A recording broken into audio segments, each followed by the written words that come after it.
My desk all of a sudden stuff starts. I don't know what this is.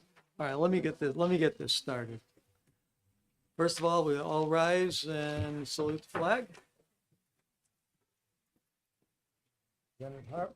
Yes, please join with me in a pledge to our flag. I pledge allegiance To the flag of the United States of America and to the republic for which it stands, one nation, under God, indivisible, with liberty and justice for all. Thank you. If you wish to testify on with the two, either of the two bills that they're taking up, you have to fill out a pink card. Let me see, this is on 1513. Chair recognizes, but first, I'm going to open the hearing on House Bill 1513 relative to the Board of Directors of the Pease Development Authority, and the chair recognizes Representative McConkey, the sponsor of the bill. Thank you, Mr. Chairman, esteemed members of Resources and Recreation and Development. For the record, my name is Mark McConkey. I represent the good people of Carroll County, District 8. And I'm here today to introduce 1513 relative to the Board of Directors of the Pease Development Authority. For a little bit of background, a somewhat similar bill had come to Public Works and Highways last year. And when we were taking up the capital budget, I chair Public Works and Highways. We had a robust conversation, which I'm sure we will have again today on this subject. We had met afterwards with the Pease Development Authority and looking at what might be the best solution for them going forward on appointments.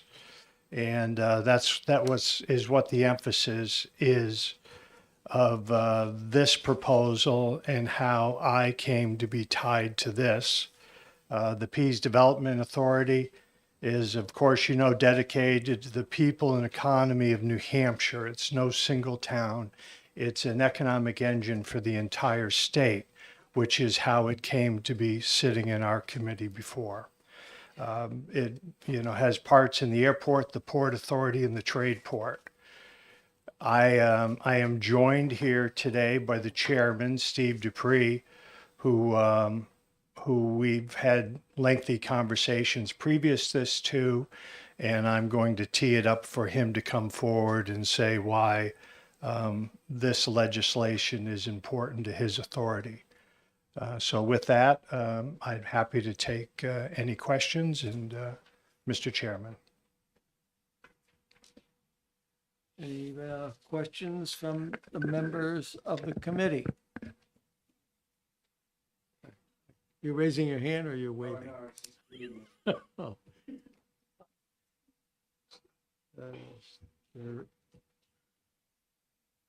Representative LaMontagne. Thank you, Mr. Good Chair. question. Thank you for taking my question. What specific policy changes at Pease do you think would result by the board appointees being appointed by the governor as opposed to local Thank you. communities? I appreciate the question, and there'll be others to speak to this, but the way the membership is at this point in time, there has been a history. Let me start by saying this is a state facility, not one town. It has everything to do with the economic prosperity of the state. But unfortunately, a town was leaning on representation from their town to think first for their town, as opposed to what's best for the authority and best for the state. And it's my understanding that they're trying to, while localities should be involved in the conversation, but they should be part of the higher cause, which is the economic development of the entire state. And there have been issues, to my understanding, to the other way. Any other questions by members of the committee? Seeing none? Thank you very much. Thank you.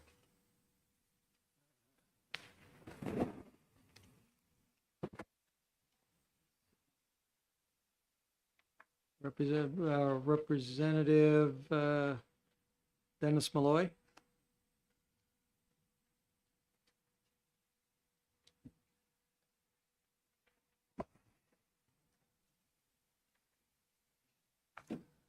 Thank you very much. Thank you very much, Mr. Chair and members of the committee. For the record, I am Dennis Malloy. I represent Greenland and Rye in the Seacoast area.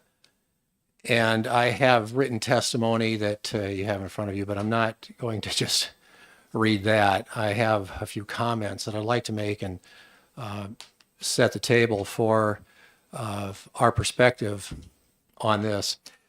Greenland is a town that contains one of the major arteries that feeds Pease. And there are thousands of people every day, twice a day, that drive up and down Highway 33 through our town, and we support that. We are in complete support of all the development that Pease has brought to the area, and we want to help that. It's been important for us to be in the room and at that table with some degree of authority to comment and to receive comments about what Greenland can do and can be to help the Pease Development Authority meet its goals. We understand the economic engine of this, and that's why we are speaking today about maintaining some local interest on appointments to that board. As we all hear on the floor of the House and throughout New Hampshire, that local control is very important to us. We thrive on that. We've built the state on that premise. And this is one of those opportunities to live up to that premise and keep that spirit of local control is not the right word, but local influence, local information, local give and take on these important issues. We understand Pease is a huge economic development factor for the state. It sits on the property of Portsmouth, it sits on the property of Newington. Greenland abuts it. It affects Rye, it affects Newcastle, it affects Stratham, it affects many, many towns, all positively. We believe it's important for our local officials to have some say in that. And that's really the purpose of my being here today, to impress upon you that point. And I'll be happy to, and I know we have several other people here, so I'll just leave it with that. I'll be happy to take any questions if you have any. Any questions by member Representative Darby? Thank you, Mr. Chair. Thank you for taking my question. Can maybe you could provide us some examples of the influence the joint representative between Greenland and Newington have had on the committee? I've not been a part of those conversations. When we wrote the bill to create this, we purposely set this up so that the select boards of both Greenland and Newington would make that appointment. There's no political appointment here at this level. It's the local folks. And I know there are people here today from Newington and others that may be able to better answer that question than I can. So if you would allow me to pass on that one, I'd be happy to. Thank you. Anyone else? Oh, my apologies.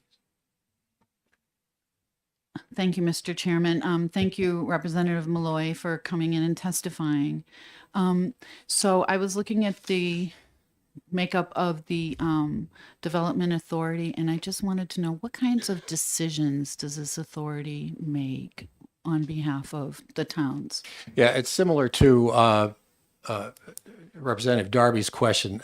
And as I said earlier, there are people here from the towns who can answer that directly. That would be, they're in the decision-making process. I'm not. And we set it up purposely that way. So if you, and again, indulge me in that, I'd be happy to pass that to others. Okay? Thank you for taking my thank you. question. Any other questions by members of the committee? Thank you very much. Thank you very much for your time.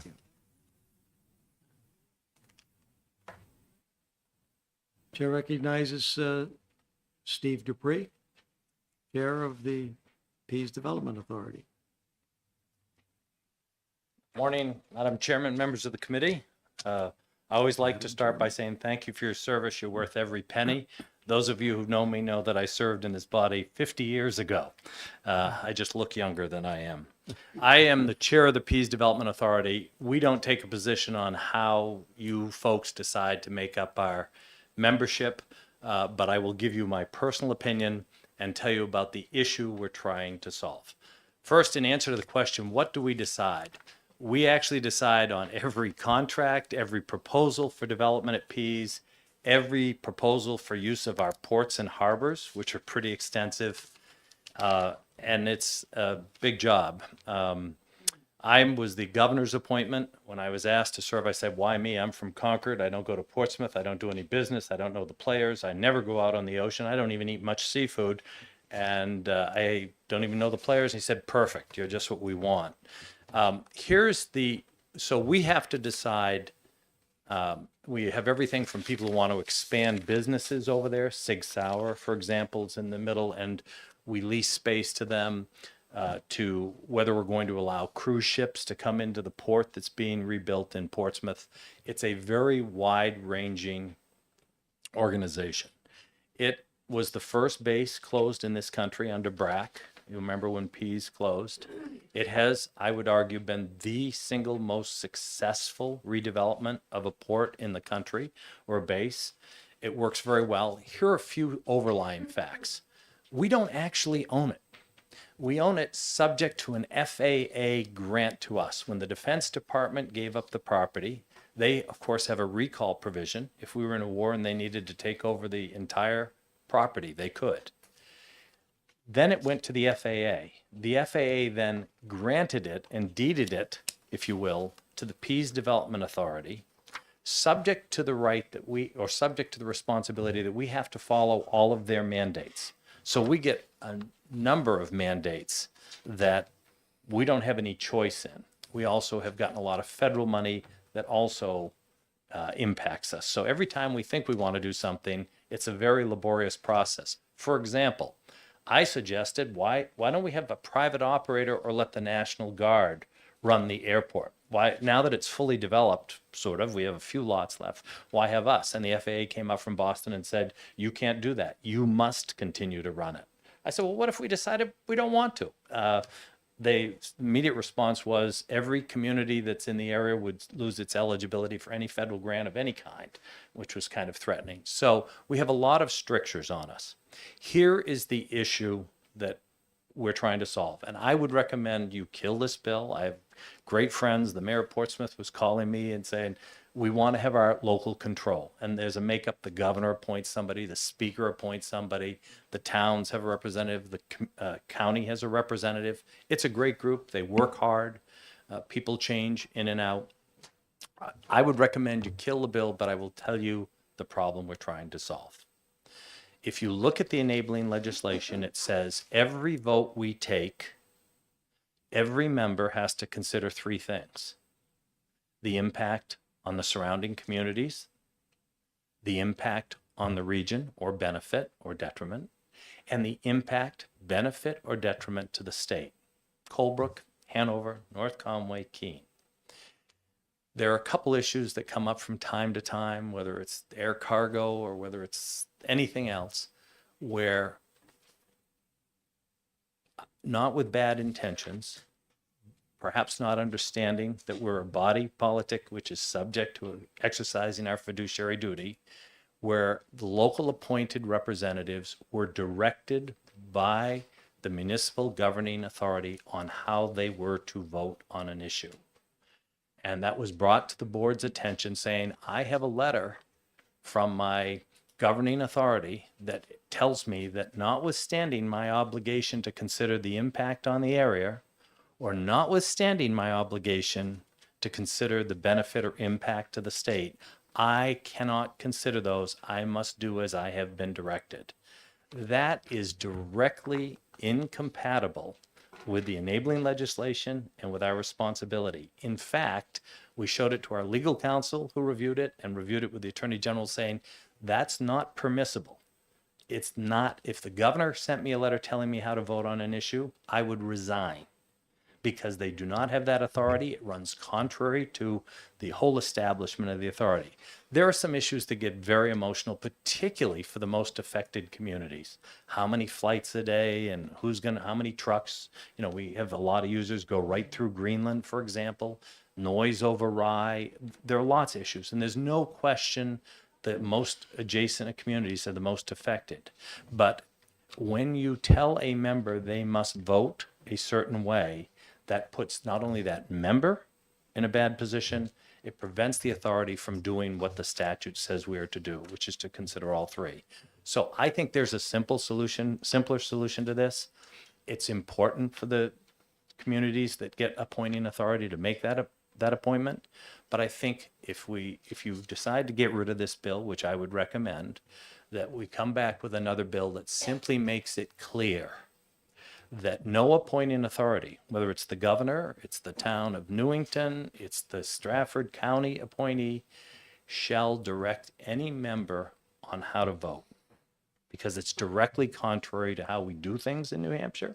And it also would be an abdication of their responsibility under the statute. And I also think if you look at the appointing authority, how you can be removed, I actually serve at the pleasure of the governor. But most of the appointments say you can be removed for cause. We need to make it very clear that just because a representative appointed from Stratford County or from Portsmouth or from one of the communities doesn't vote the way the governing body, the selectmen or the city council would like them to, that absent bad faith or absent gross negligence, that's not cause.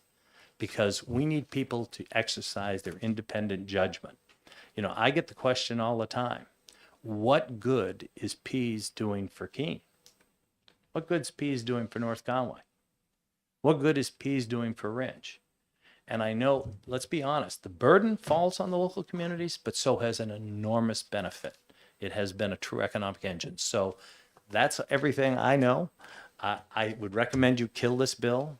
It will preserve the right of the communities to make their appointments, and that the sponsors or someone else come back with a new bill that simply strengthens the duties that says no appointing authority, whether it's the governor, the Speaker of the House, the town of Newington, Portsmouth, shall direct their member how to vote, and voting contrary to that town's or appointing authority's wishes is not good cause, just cause for removal, absent bad faith.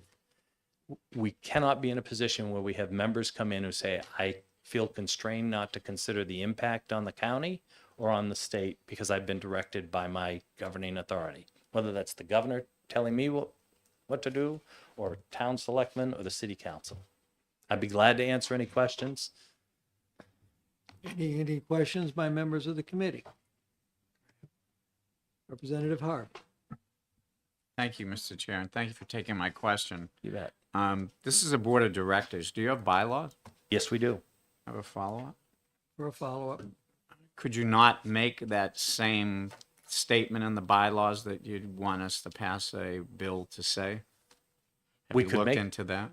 We definitely could have it, and our bylaws talk about our fiduciary duty to a body politic. But when an appointing authority tells a member, you shall vote that way, they obviously feel constrained. And I think we just want to make sure that anybody who has the authority to appoint somebody doesn't also think they also have the authority to tell them how to vote. Okay, thank you. Any other questions by members of the committee? Representative Darby. Thank you, Mr. Chair. Thank you for taking my question. You mentioned including remove for cause, and one of the positions of the 7 does have remove for cause. Are you suggesting all of them, including the 3 appointed by, there's one by the governor, one by the Speaker of the House, and so on? All of them should That would be fine. Okay, thank you. Right now, it's only Stratford County and the municipal appointed. If there was some definition, cause can't be, I disagree with how you voted. Cause should be, negligence, gross negligence, abdication of duty, not showing up for the meetings, but what we're trying to do is make sure that every decision we make considers all 3 of what you told us we had to consider: benefit and impact on surrounding communities, benefit and impact on region, and let's not forget, benefit and impact on the state. Representative Donnelly. Thank you, Mr. Chair. Thank you for taking my question. In the past several years, has there been any vote that actually said, look, we don't want the following thing, and it did impact the state? I'm trying to understand the Well, I'll give you an example. There was for a brief time a proposal for air cargo. Now, keep in mind that the last time I went to Pease, we were flying strategic bombers with nuclear tipped weapons on them. So I think anything's an improvement over that. But air cargo would have a significant impact on those in the flight path. Okay. There are benefits to the state for air cargo, tremendous benefits.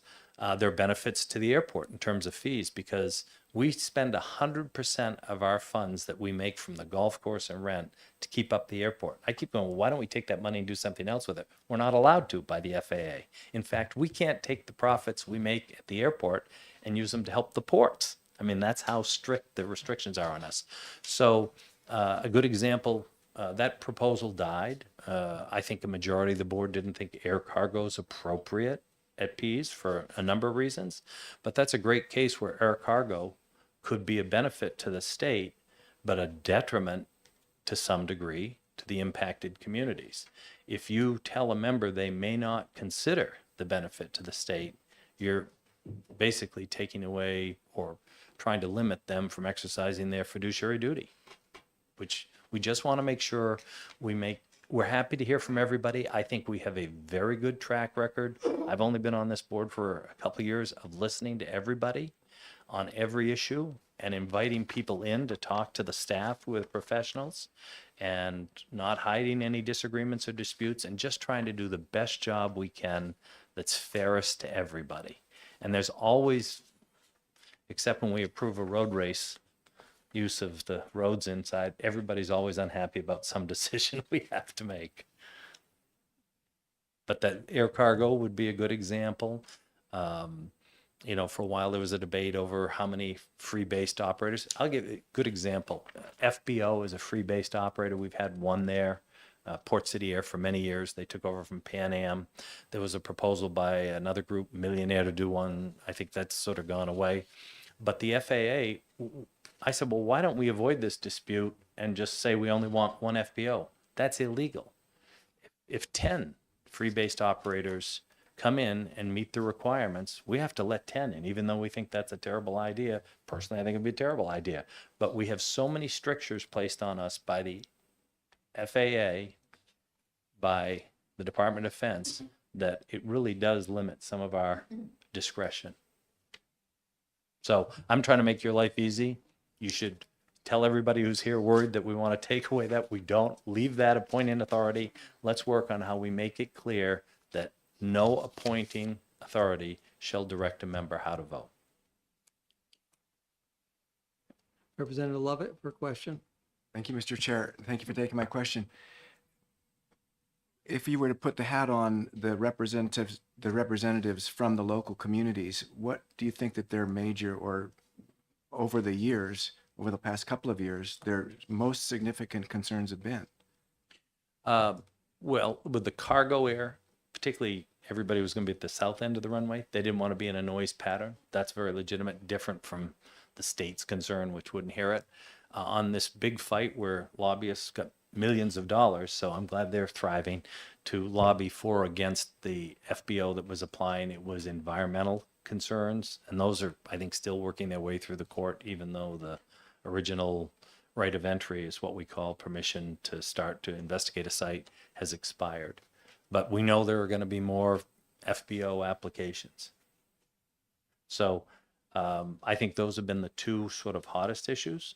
Frankly, there have been issues surrounding Sig Sauer, which needs to expand because of that large government contract. We've had issues in the past. Interestingly, all the people who have office buildings or any building over there, they don't own that. Why don't they own it? Because they lease it. Why do we not let them own it? Because the FAA won't, because the FAA has a right to take every piece of that land back. So we give them long-term leases, but we do not have the right to actually sell a piece of property per se. A lot of people don't realize that. For a follow-up? Thank you. Can you just really quickly give me an update on how the surrounding communities around Pease have addressed or are dealing with the PFAS issue? That's a great question. Remember, we're limited amount of time. I'm trying to help you to kill the bill here, folks, Yeah. so everybody can go home. So you're talking to a guy who took his last science course as a senior in high school. I'm a liberal arts history kind of guy. But here's the problem. There's PFAS everywhere over there. Anytime there's a project, it's a concern. Under the transfer from the Air Force to the FAA to us, somebody with great foresight, and I think it was somebody in Governor Gregg's office because this happened on his watch, trying to imagine the future, made it very clear that the Air Force owns that liability. So one of the things we have to be very, very careful with is not doing anything that would allow the United States Air Force to say, you've assumed that liability. And I'll give you an example of that.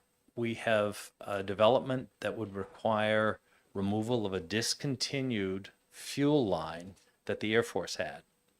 And to give permission to do that to the private entity that's going to build a building there, the Air Force wanted this private developer who would never have deep enough pockets to solve the PFAS issue to assume liability. And we wouldn't let that happen. We said, that's a deal killer.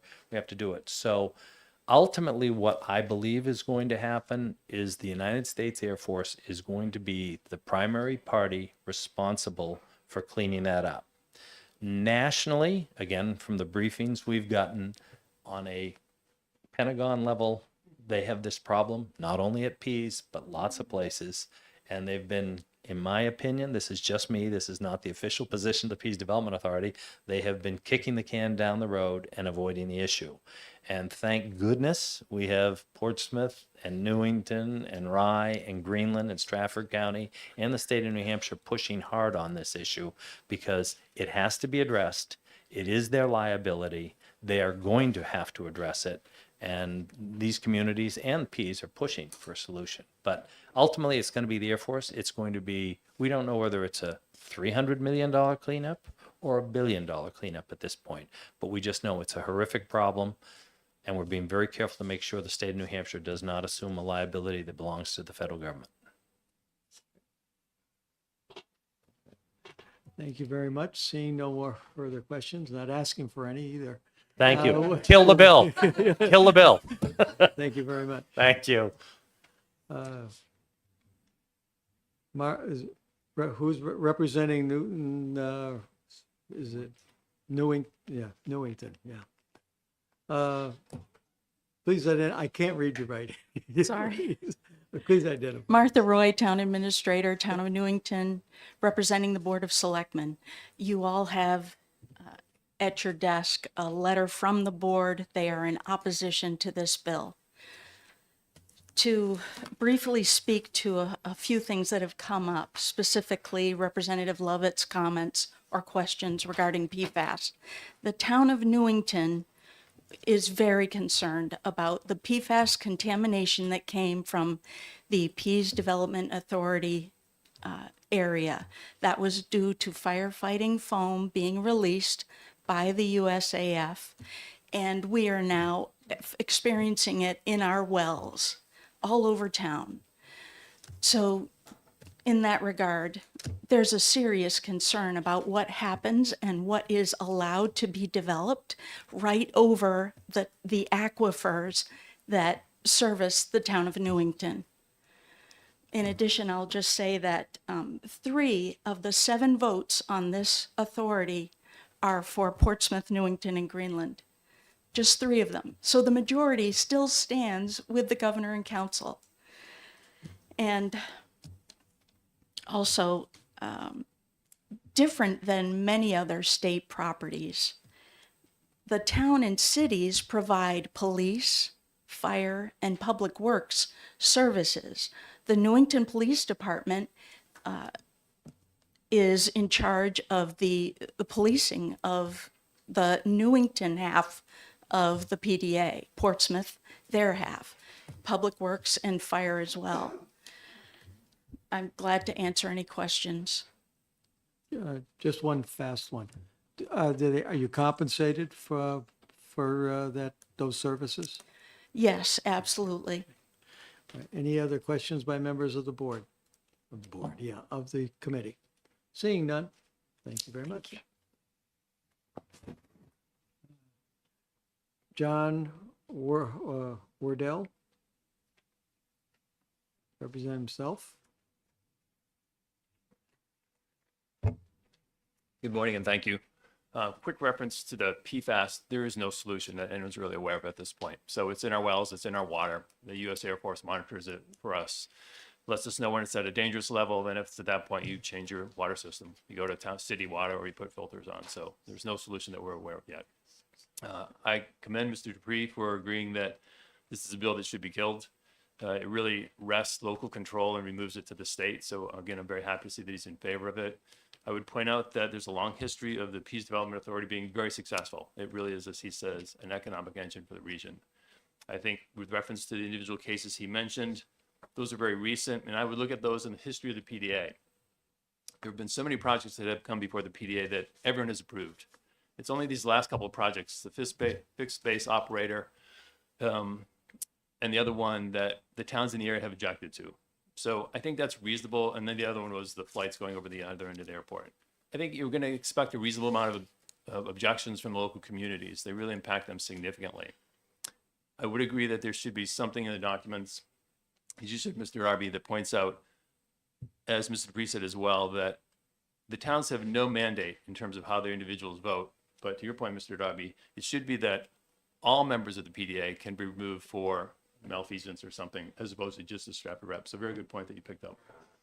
Again, I thank you for looking at this bill. I agree with Mr. Dupree, it should be killed. So thank you. Is there any questions from members of the committee? Seeing none, thank you very much. And Emily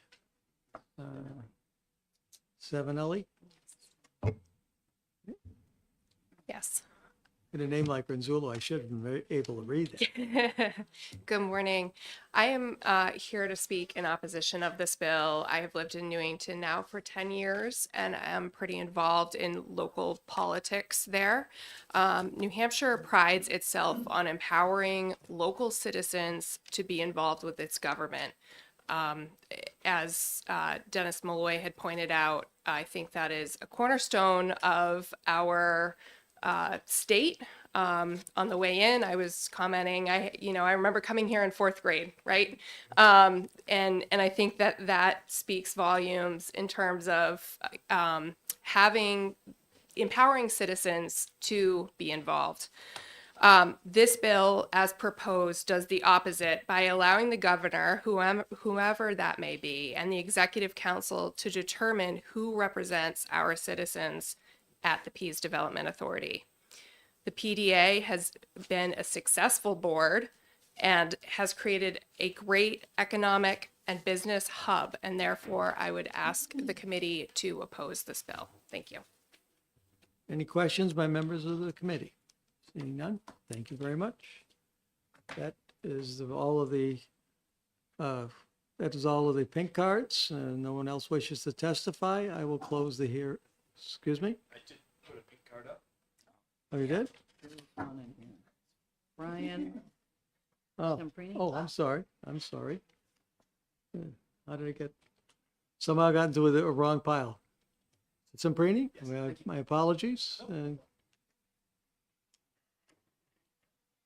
morning. Thank you, Mr. Chairman, members of the committee. I actually like to thank Chairman Dupree for being here as well and speaking. I think he shed a lot of light on where his feelings on this, and I'm here to speak in agreement with him that I think this bill as it stands should be killed, and sounds like there's probably definitely room for the PDA and our local communities to all come together, maybe enhance our communication a little bit in any different facets. But again, my name is Brian Semprini. I'm a resident of Newington.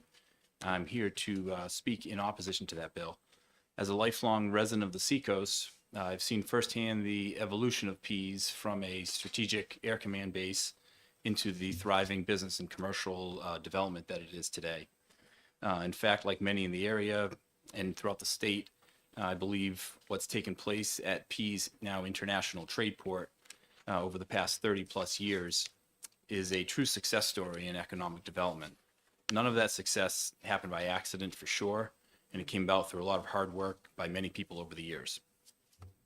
Much of which was led and guided by the PDA and their various board members in that time. And again, over the years, a big credit and a big reason why is the composition of that board. And I think that that's integral to have state government involvement, the governor and the council, the House Speaker, the Senate President, but just as importantly, some local community input as those communities are directly affected.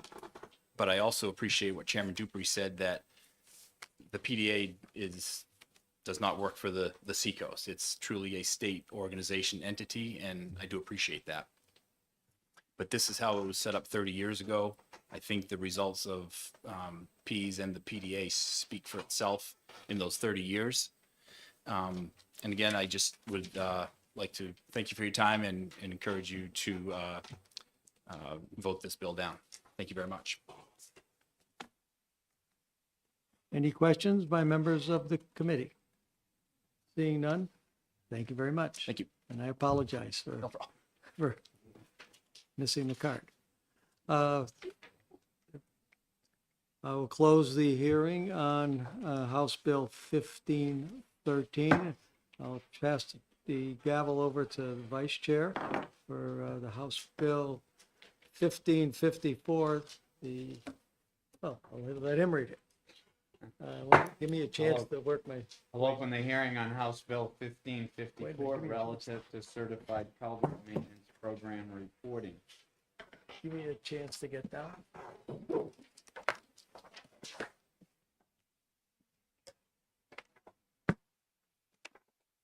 While the chairman is getting ready, I think the members have at their place amendments proposed by the chair to 1554.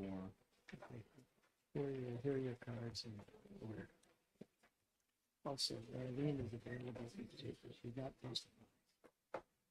But if she wants, she's available if you want her. Darlene Force is available if the committee needs to ask any questions during or before we close this hearing.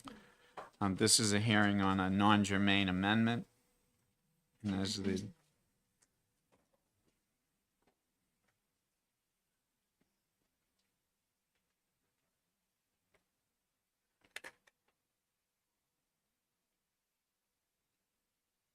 As Representative Renzullo moves to get to the speaker's table, we'll have Representative Renzullo speak on his non-germane amendment first.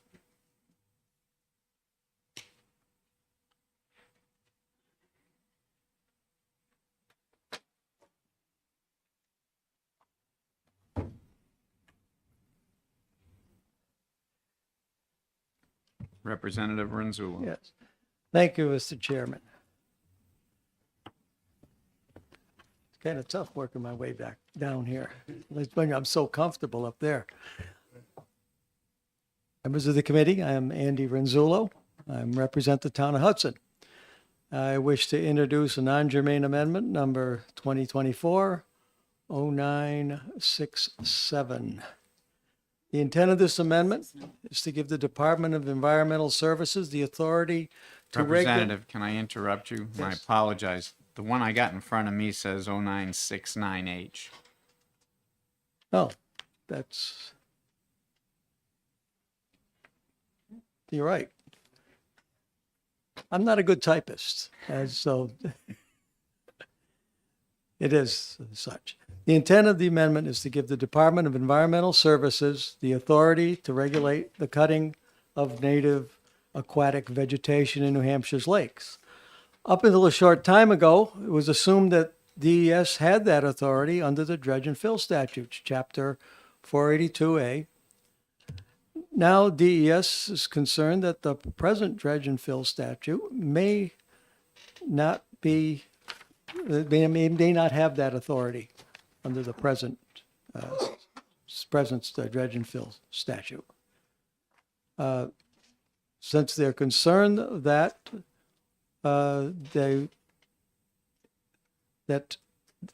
this statute may not give them that authority, why not we give them that authority immediately, immediately as possible, in the specific DES statute, the 482A. I don't think that I have much else to say on that. I think other than that, we should do these things as quickly. I feel they should do this as quickly as possible to have that their ability to regulate the cutting of native vegetation in our lakes should not be lost. There's a clear and present danger, I think, in that respect. So that's all I have to say. I think you might wish to listen to the folks behind me, and they tell you about the specific lake that has an issue around this, the cutting of the vegetation, and and I'll just yield the floor. Thank you, Representative. Any questions for Representative Renzullo? Representative Rung. Thank you, Mr. Chair, and thank you, Representative, for taking my question. I'm just curious why invasive species weren't included in this amendment. Well, invasive species are already included in another section of the law. Yeah. Any other questions for the representative? Representative Darby? Thank you, Mr. Chair. Thank you for taking my question. The bill that you're amending is a well-supported bill. I believe that we heard that Department of Environmental Services thinks this is an important bill. Sometimes non-germane amendments can act as poison pills when they get on the other side of the wall. Do you have any concerns about that? Not in this case. I think this. I think that it can be a poison pill. This is not a poison pill. Believe me. This is something that that I really think is important from a point of view of leaving the lakes. The lakes are vulnerable now in this instance. If people who are the people who are there to protect the lakes, and they're the experts. If they're not at least monitoring what's happening, the lakes would be in danger. Any other follow-up? Thank you, Mr. Chair. Thank you again. So I very much appreciate this bill, and I spent a lot of time reading, researching based on your amendment.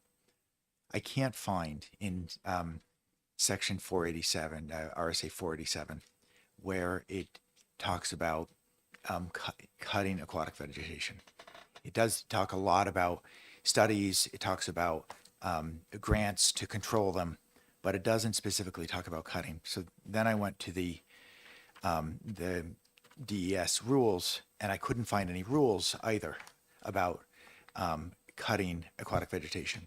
And we know, I know, because I've, as a lakefront property owner, that cutting milfoil is about the worst thing you can do because it spreads it. And so I'm very concerned that if we don't also allow rulemaking around cutting all vegetation, native and invasive, then we're leaving a hole. Do you have any comments on that? Rulemaking does exist. I've handed out a packet, and in there is the chapter, at least, and I printed this out, by the way, yesterday.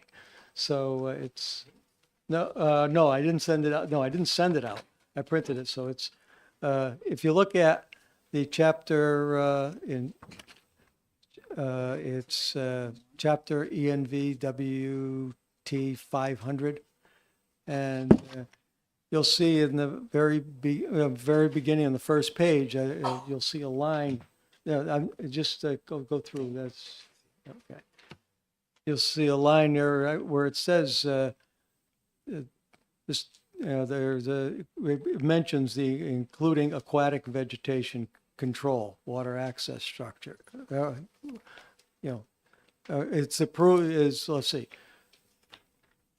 Discusses project criteria approval under RSA 482A.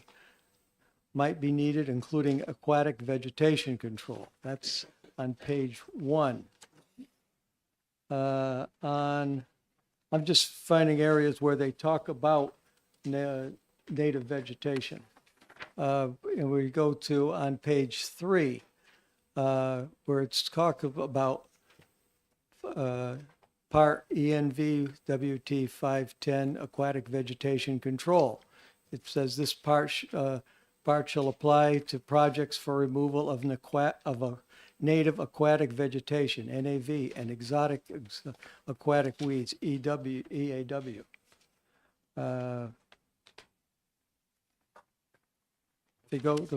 You got it? Oh, okay.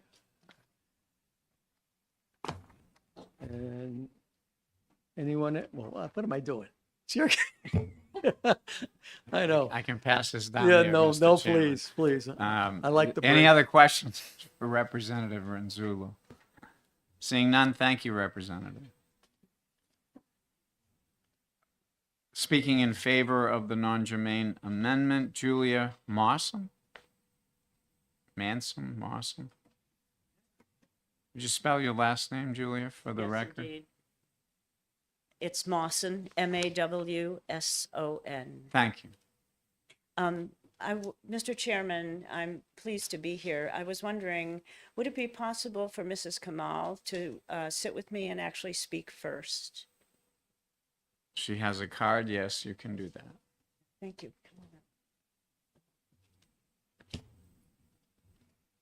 This is Christine Kamal, also from Pelham, speaking in support.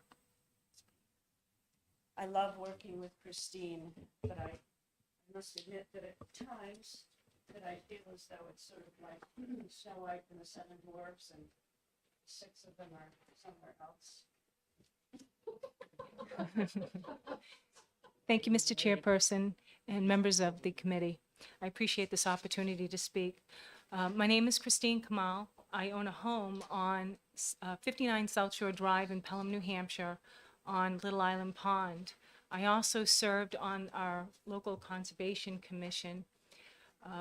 I'm in favor of this bill to 1554 with amendment to permit or give authority to the Department of Environmental Services to regulate the cutting of native aquatic vegetation. And the reason being is native aquatic vegetation plays a vital role in our lake ecology. It actually helps to keep the water clear, and it also keeps a healthy aquatic ecosystem. We've got nutrients coming into our lakes and ponds. The aquatic vegetation and cyanobacteria need these nutrients to grow and proliferate. When you cut native aquatic vegetation, and you remove it from the water body, the cyanobacteria gets all the nutrients. There's no competition. And with that said, I'd like to share with you a very compelling story, what happens when unregulated cutting is allowed to happen on our lakes. In 2022, our Lake Association decided to cut the troublesome weeds. They started cutting native aquatic vegetation with hand rakes, despite several experts who advised them not to take a heavy-handed approach. A conservative estimate was 1.2 million square feet was cut and removed from the lake. And the statutes that Rep. Renzullo was referring to, a major project is considered one greater than 10,000 square feet. So 1.2 million square feet of native aquatic vegetation. The next year, 2023, last summer, they purchased what's called a water gator. And in that packet, I provided images. The last page shows the water gator. It's the size of like a little Fiat. It has, it's operated remote control. There's a chaser boat that follows it. It has blades that are adjustable. They said that this machine could cut in a half hour what it took 3 days to do with hand rakes. And if you look very carefully, you can see that one of the downsides is that this aquatic machine fails to pick up all the cut vegetation. You can see it in the image floating all around. These cuttings can also reestablish themselves by falling to the bottom, not just by seed. Case in point, to drive home how much vegetation was being cut, one day a few friends went out and we just taken a leisurely paddleboard, and it was the day following the harvester when it had gone out. We got to the west side of the lake, and it was filled with floating cut vegetation everywhere. We knew this wasn't good, so we proceeded to pick it up with our hands and pile it up on our boards. And there was 3 of us out there. And within less than 2 hours, we must have picked up a dozen piles like the size you see on those boards. That was not from boat activity. That was left over from that aquatic harvester. And let me remind you, you don't need a permit, you don't need a license, you don't have to be a limnologist or a biologist. You don't even have to have knowledge of an aquatic ecosystem to operate one of these things. And so with that said, bring us to August 2023, last summer, we had an unprecedented 71 days with cyanobacteria advisories. Starting in August, we started seeing cyanobacteria blooms, and they continued till November 8th was the last day. And in one of the photos there, you're going to see this image of this bright green cyano bloom. That was posted on our lake Facebook page. Comments started coming in. Oh my gosh, I've never seen anything like this in all my years living on the pond. Oh my gosh, what's causing this? There was a lot of concern raised. And then lastly, and I would like to mention that the Department of Environmental Services recognizes the value of native aquatic vegetation. I've also included that in the letter that's in your packet. They have an article, a fact sheet titled Aquatic Plants and Their Role in Lake Ecology. And in there they say, however, complete removal of native aquatic plants is not recommended. Not only is it costly, impractical, and may need a permit, it is detrimental to a lake healthy ecosystem. And then they go on to say that this has been proven in a number of New Hampshire lakes where disturbances in native aquatic vegetation has occurred. In conclusion, I implore and I ask that you please vote yes on this bill. I thank you for your time, and I'll turn it over to Julia. Before Julia speaks, any questions for Ms. Kamal? Representative Arun? Thank you, Mr. Chair. And thank you, Ms. Kamal, for taking my question. The last photo you have, is that a picture of the machine? Yes. Oh, okay. Yes. And So what's on top of it has already been cut? So yes, so there's a conveyor belt, and as the machine's cutting, the vegetation is supposed to go up on that conveyor belt. But as you can see, and from our experience, it's not effective at collecting the cut vegetation. You have wave action, you have wind action, and that can cause the vegetation to drift way off. Okay, thank you. Yeah. Any other questions for Ms. Kamal? Seeing none, we'll turn to Julia. Julia? Shoot, actually, I can take half, you can take half, how's that?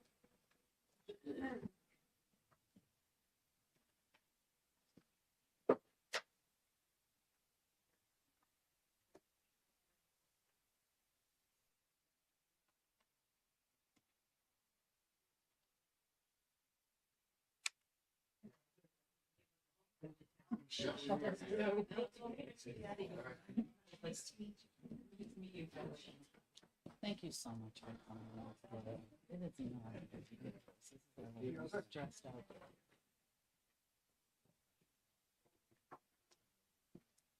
Appreciate it. You're a good partner. Good morning, everyone. My name is Julia Steed Mawson. I live on 17 South Shore Drive in Pelham, New Hampshire, on Little Island Pond. I'm a biologist and environmental educator. I'm also an extension educator emeritus with UNH Cooperative Extension, and I'm delighted to be here with you today. To follow on Christine's comments, one of the things as a biologist that I know is incredibly important is that when natural systems and humans interact, we sometimes need to engage management, whether it's forests or fields, or in our case, aquatic systems like lakes. I do support House Bill 1554 as amended. This bill is incredibly important because while there is language in our New Hampshire law regarding vegetation management, the emphasis appears to be more on the issue of invasives. And yes, natives are mentioned, but at the same time, there's a lack of clarity about how the laws can actually be applied. Law is not my wheelhouse, but I've been trying to read very, very carefully what is available. And thanks to Christine and her eagle eye on being able to read little tiny type, I'm trying to learn more and understand it more. But what I can see is it really appears to lead to some confusion because of this lack of clarity concerning the actual authority that DES has regarding the management of native aquatic vegetation. Now, because lake systems are very complex, there's a lot of moving parts, management of these systems needs to be done extremely carefully. And that means that you need to have community engagement, you need to have good planning, you need to have good oversight, you need to have good evaluation afterwards. We also know, as Christine said, that our native aquatic vegetation is extremely important because of the ecological functions that they can perform. And loss of native aquatic vegetation is extremely bad for our ecological systems.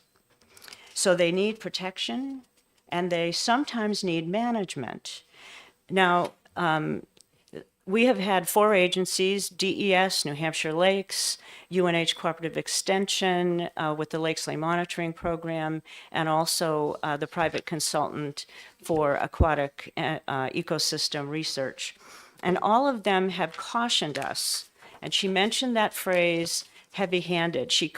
They cautioned us against a heavy-handed approach to actually any aquatic vegetation management, but in particular when we're thinking about natives, because when that happens, there are really four major kinds of things that can happen. One is that you can inadvertently be spreading the vegetation that you're trying to control because fragments break off, seeds get dispersed.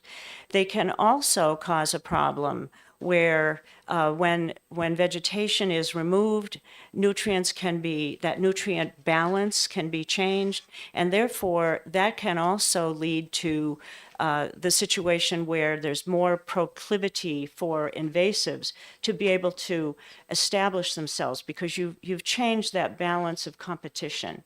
The other thing that's important in management is being very careful that that also you're not again, that change of the balance of nutrients, you're not making it a fallow ground for more cyanobacteria. And then the last thing is that all of this, again, this is all complicated, we're all interdependent, and so therefore water quality can be changed as well. So I have looked at several long-term management plans that we have in New Hampshire. There's one right here. It's Flint's Pond from Hollis, and they're managing for milfoil. I did not give you copies of it. It's 48 pages long because it's comprehensive, doing all those things that I mentioned before that are important with good management planning. I've looked at several other management plans, and of course, DES has had to help with this. Thank heavens for DES. So all of these plans they don't follow the exact same boilerplate because every lake is different, every community around them. It's not just, when you're doing these plans, it's not just the lake itself, but it's also the human community as well. Where are the wells located? What are the transportation issues? What are the roads? All those things that come into play with these plans. So this is very comprehensive. It's 48 pages. Some of them are 30, some of them are 60. Now I want to show you what we have for the plan for Little Island Pond. What we have is this. We have 2 paragraphs. Now, I want to be very clear that I support DES. Is this wrong? No, it is not wrong. Is it not the best? Absolutely, it's not the best, because whether it's invasive or whether it's native, and if there needs to be management, and that's part of the component, is there a need that whether it's native or invasive, and if it has to be managed, it has to be done carefully. So a 2-page paragraph doesn't appear to me to be adequate. However, we have to remember that DES must work within the guidelines of the legislation. And so therefore, they must be extremely careful when they're actually working with communities in order to enact these sorts of things that we're talking about. So having said all that, lack of oversight, you might say, well, what's the big deal? There is a big deal because all of these aquatic systems are interconnected. So if there's mismanagement in a lake like Little Island Pond that's going to result in, say, more cyanobacteria, we actually saw 71 days of cyano this year. Who knows what, you have to watch this over time as well. But whatever happens in Little Island Pond, it can flow down into the wetlands. It can impact also people that have their wells. It can flow into groundwater and the aquifer itself. So it's all interconnected. So mismanagement in a lake can have great implications for the lands around it as well. So for this reason, I want to say that I fully support DES's work. Their work is hard. They do great work. They're working in complex systems with the complexities of us, the general public. But we want to make sure that we have the right language to give them the tools that they need to do the work they do so that they can help us and we can work together to make sure that these shared resources that we have in our lakes, in our ponds, in our wetlands are protected and well used and well managed. This is not a one lake issue. We know that our waters are warming. We know that nutrient loading is happening in our lakes throughout the state. These things, the nutrient loading issue is also secondary to the incremental impacts of development. And let's face it, after COVID, everybody wanted to go live on their lake and be away from everyone else, but still have a great time. But these complexities are really causing a lot of pressure on our New Hampshire lakes and, quite frankly, on our staff at DES. So therefore, we need to work, and we're asking you to support this legislation, excuse me, to make sure that DES has the tools it needs to do so that all of our lakes are protected down the line. And again, issues of warming, issues of nutrient loading, issues of the incremental impacts of development, those three things are not going to go away. This is our future that we need to think about. And we need to prepare ourselves and help DES to be able to do the work now, but also down the line. Having said all that, I thank you very much. I appreciate all of your time. I know that you're very busy. Please support this important legislation brought forth by Representative Renzullo, and we thank him for that as well. Thank you. Any questions for the speaker? Seeing none, thank you both for your testimony. Thank you kindly. Next speaker, Andrea Lamoureux, New Hampshire Lakes.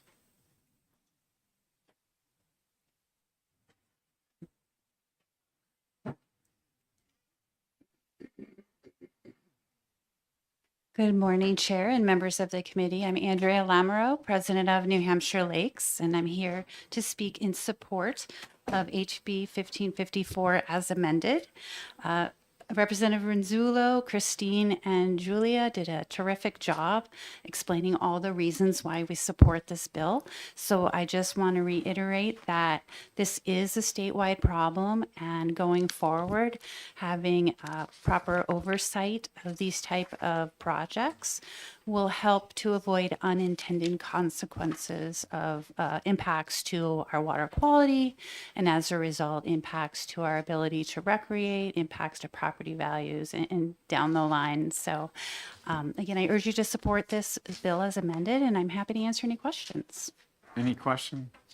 Representative Ryan? Thank you, Mr. Chair, and thank you for taking my question. You mentioned this is a statewide problem. Do you have specific examples, as was the experience at Little Island Pond in Pelham, where there was a widespread cutting of aquatic vegetation that may or may not have led to problems? Great question. I don't have a specific example now. I did speak with Amy Smagula at the Department of Environmental Services, and she has indicated in the past there have been projects in which raised some concerns. As you know, she's a biologist with the department. I'm happy to reach out to see if there are any specific examples that she's able to share, but at this time, I'm not aware of any other specifics. Thank you. Any other questions? Seeing none, thank you for your testimony. Thank you. Is there anyone else that wishes to speak? I don't have any more pink cards on HB 1554, the non-germane amendment. Seeing no one approaching the mic, I'll close the hearing on HB 1554. Thank you.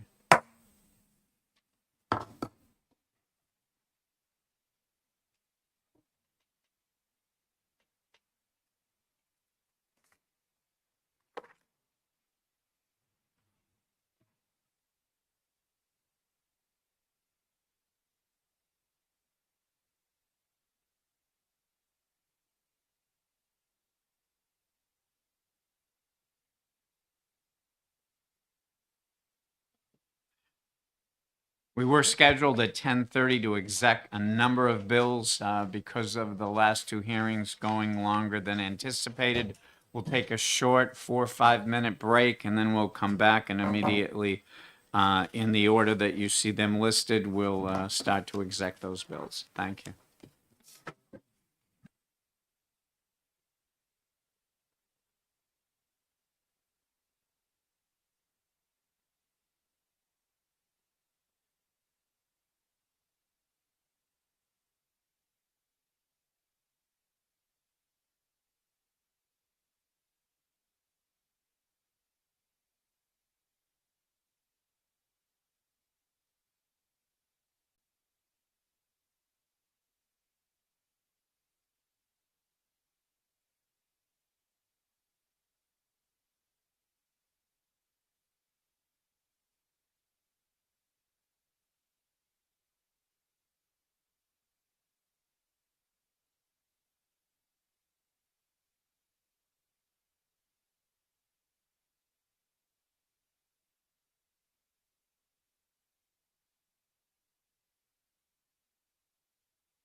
I'll go, oh, yes,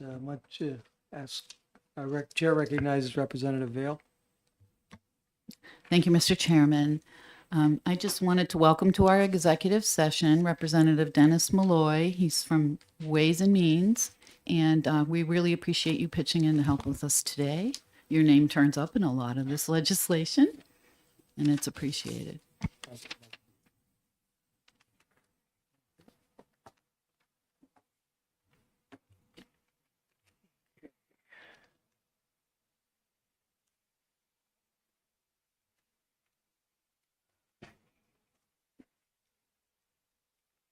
First on the agenda is House Bill 1513 relative to Board of Directors of the Pease Development Authority. Do I hear a motion? Representative Lamontagne for a motion. I'd like to make a motion of ITL on 1513. Is there a second on the motion? Second by Representative Rung. Would you like to speak on your motion? Yes, I don't see any need to change the way the board is appointed now. I think the bill proposes to take away important local control, and already the governor and the executive council appoint 4 of the members of the board, and I think that is enough. And the PDA seems to be working very well. And the chair of the board definitely wanted to see this bill ITL'd. So I'd like to support that. I think it's pretty straightforward. Would you like to speak to your second? Thank you, Mr. Chair. I just want to mention, Representative Har brought up a good point during the public hearing that there may be a non-legislative remedy by addressing this through the bylaws. So I definitely support the ITL. Thank you. Is there anyone else wishes to represent Representative Vale? Thank you, Mr. Chairman. I believe that this bill would have profound economic impact on the area surrounding the Pease former Air Force Base. And I think that when you're looking at cumulative impacts on the environment, you are looking to the people that are living with these impacts, which are the abutters to the area. And to me, it is an incredible project. We heard in the testimony that it was forward thinking 30 years ago to look at what is the responsibility of the Air Force and what is responsibility of the state and other federal agencies in the transition to private property. So for me, this would be a regression that we don't want to take a chance on right now. So I just strongly urge the sponsors, if they're looking to take the advice that came up during the hearing and come back with a better bill if needed. Thank you. Is there anyone else who wishes to speak on the motion? If not, will the clerk please call the roll? Thank you very much. On House Bill 1513, motion of ITL, Representative Harp. Yes. Representative Gould. Yes. Representative Horgan. Yes. Clerk votes yes. Representative Healy. Yes. Representative Wolf. Yes. Representative McHugh. Yes. Representative Donnelly. Yes. Representative Dunn. Yes. Representative Vale. Yes. Representative Rung. Yes. Representative Kelly. Yes. Representative Simpson. Yes. Representative Baldwin. Yes. Representative Darby. Yes. Representative Hoyt.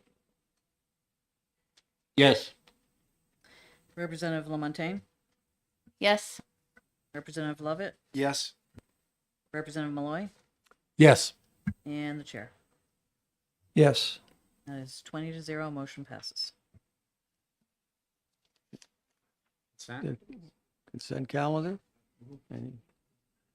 On the consent calendar. And we'll move on to House Bill 1554, relative to certified culvert maintenance program reporting. Let me turn this over, the gavel over to Representative Harb, and he'll. Thank you. Thank you. On 1554, do I have a motion of ought to pass? Representative Renzullo, I move ought to pass. do we have a second? Seconded by Representative Kelly. Do you have a motion?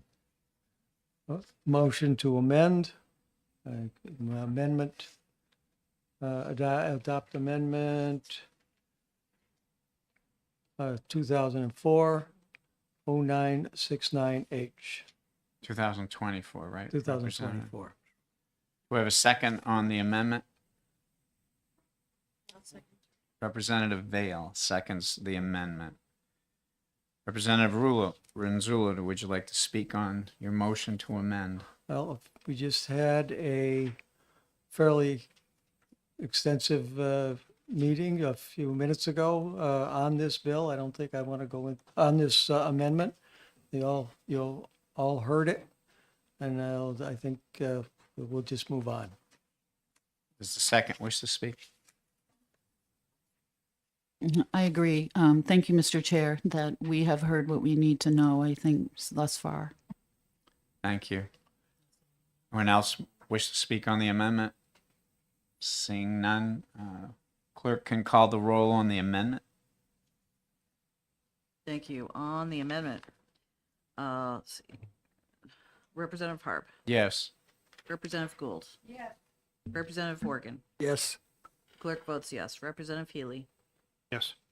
Representative Wolf, Yes. Representative McGee, Yes. Representative Donnelly, Yes. Representative Dunn, Yes. Representative Vale, Yes. Representative Rung, Yes. Representative Kelly, Yes. Representative Simpson, Yes. Representative Baldwin, Yes. Representative Darby, Yes. Representative Hoyt, Yes. Representative Lamontagne, Yes. Representative Lovett, Representative Malloy, Yes. and the chair. Yes. It's 20 Amendment passes. Now on the ought to pass as amended. Anyone wish to speak on that? Seeing none, can the clerk, did you want to speak? I almost also wish on, where now we're out to pass as amended, where there also is part of this bill concerns the certification of culvert maintenance programming. That is also part of the bill. That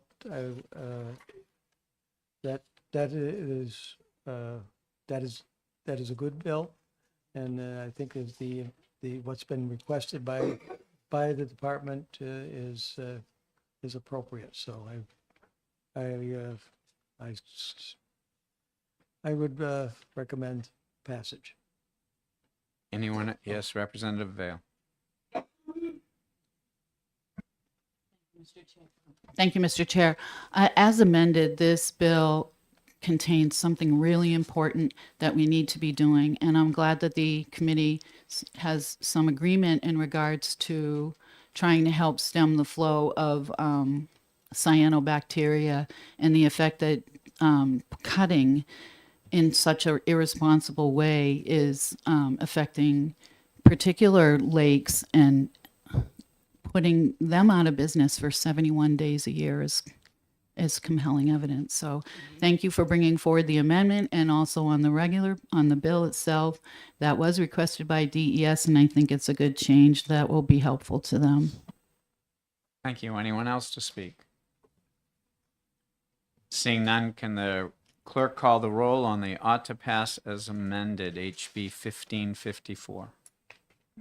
Yes, thank you very much. Representative Harp, Yes. Representative Gould, Yes. Representative Horgan, Yes. clerk votes yes. Representative Healy, Yes. Representative Wolf, Yes. Representative McGee, Yes. Representative Donnelly, Yes. Representative Dunn, Yes. Representative Vale, Yes. Representative Rung, Yes.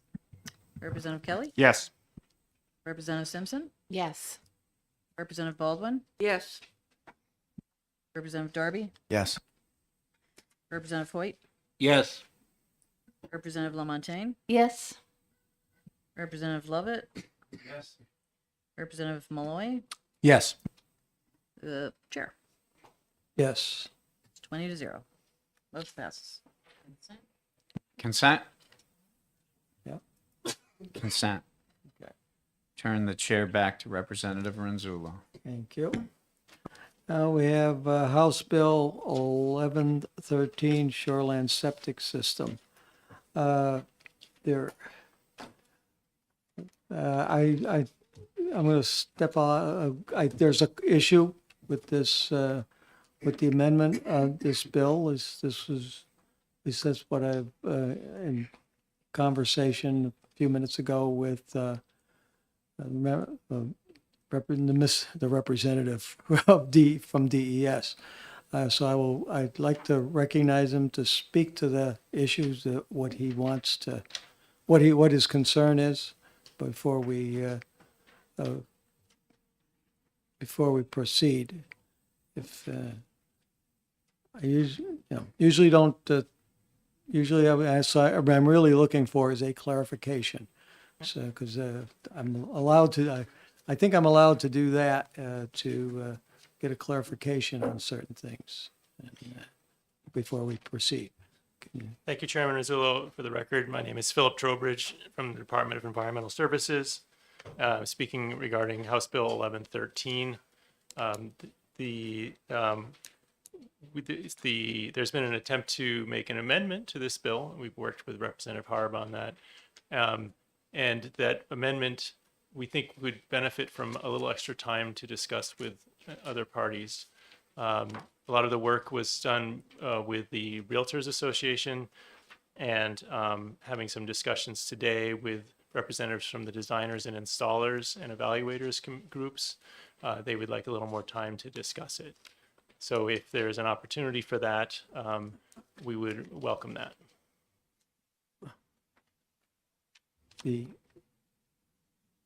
As I have explained, that we are up against a deadline.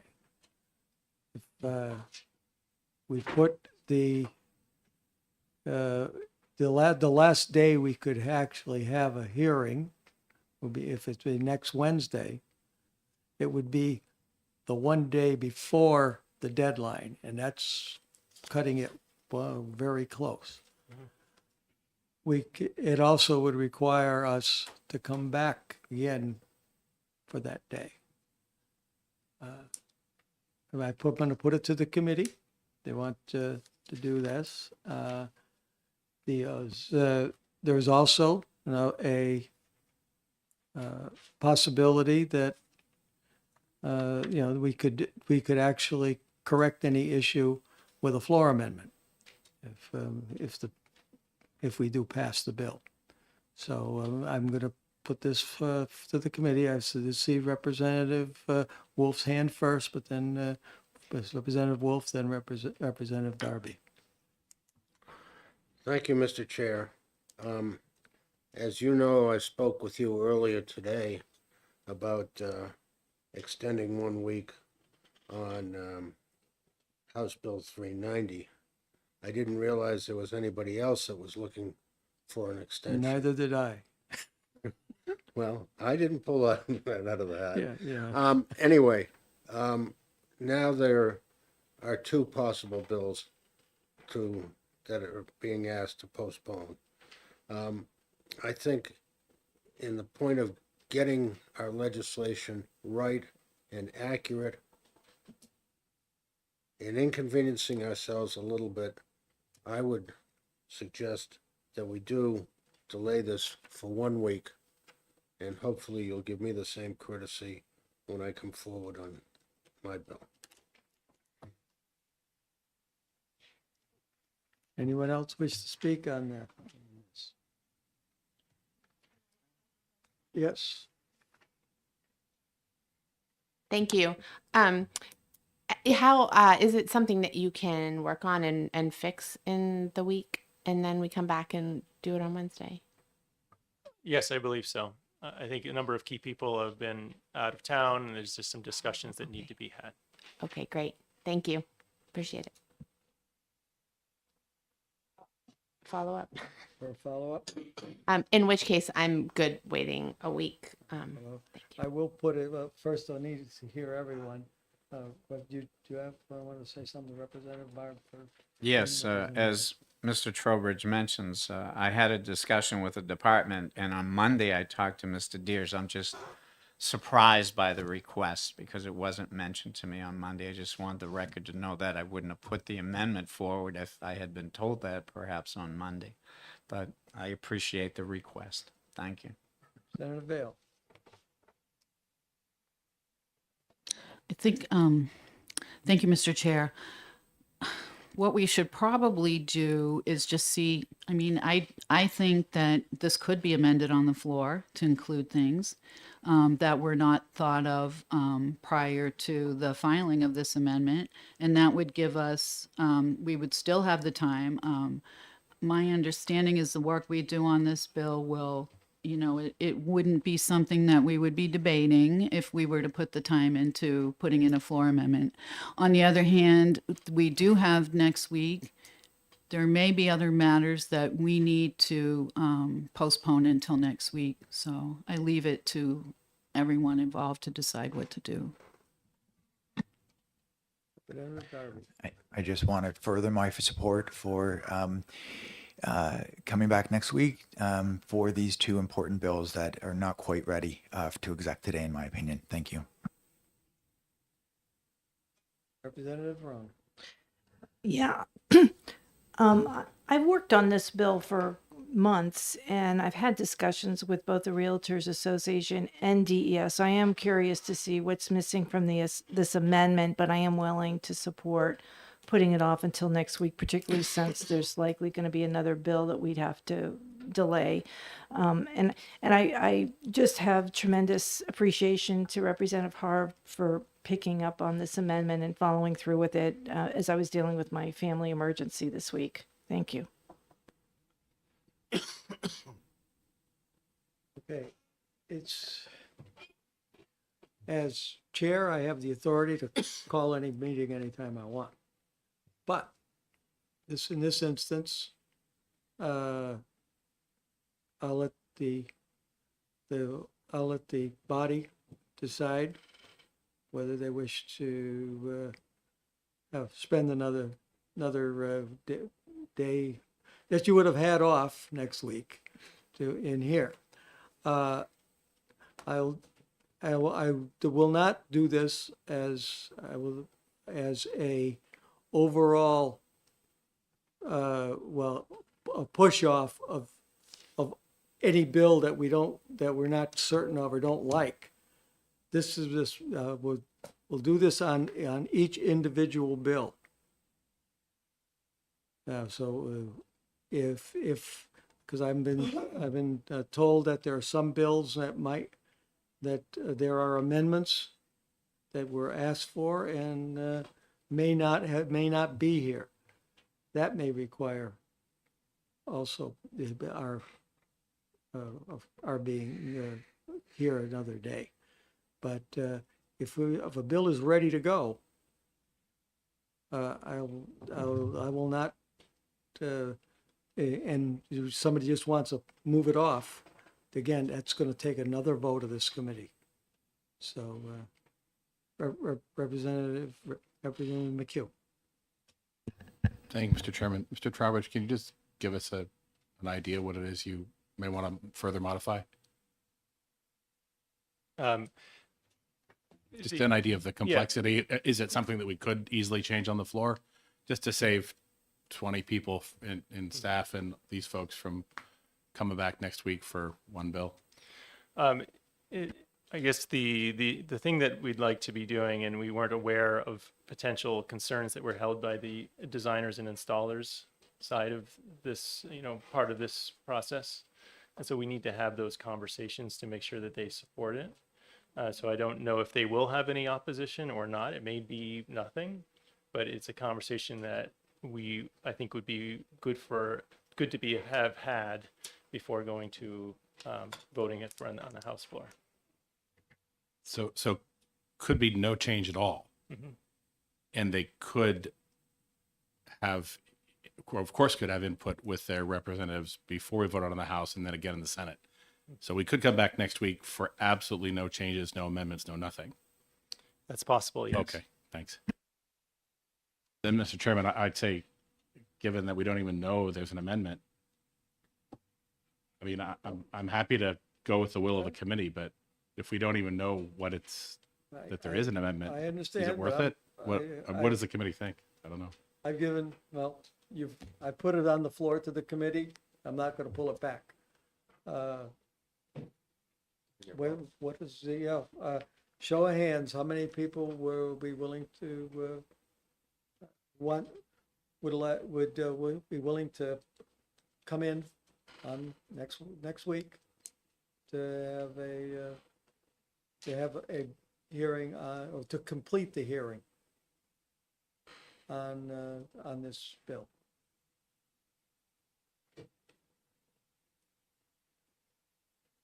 Looks like a, don't know if it looked like a majority. All right, all right. Oh, you can't, yeah, you can't count. All right, of the 19 people, all right, raise your hands again, and better yet, call the roll. All right, can we just count? Or just, I can't count, I'm too tired. Go, you're a clerk, you do the count. Did everybody? Is this to what? To Come back next week. Okay, 1, 2, 1,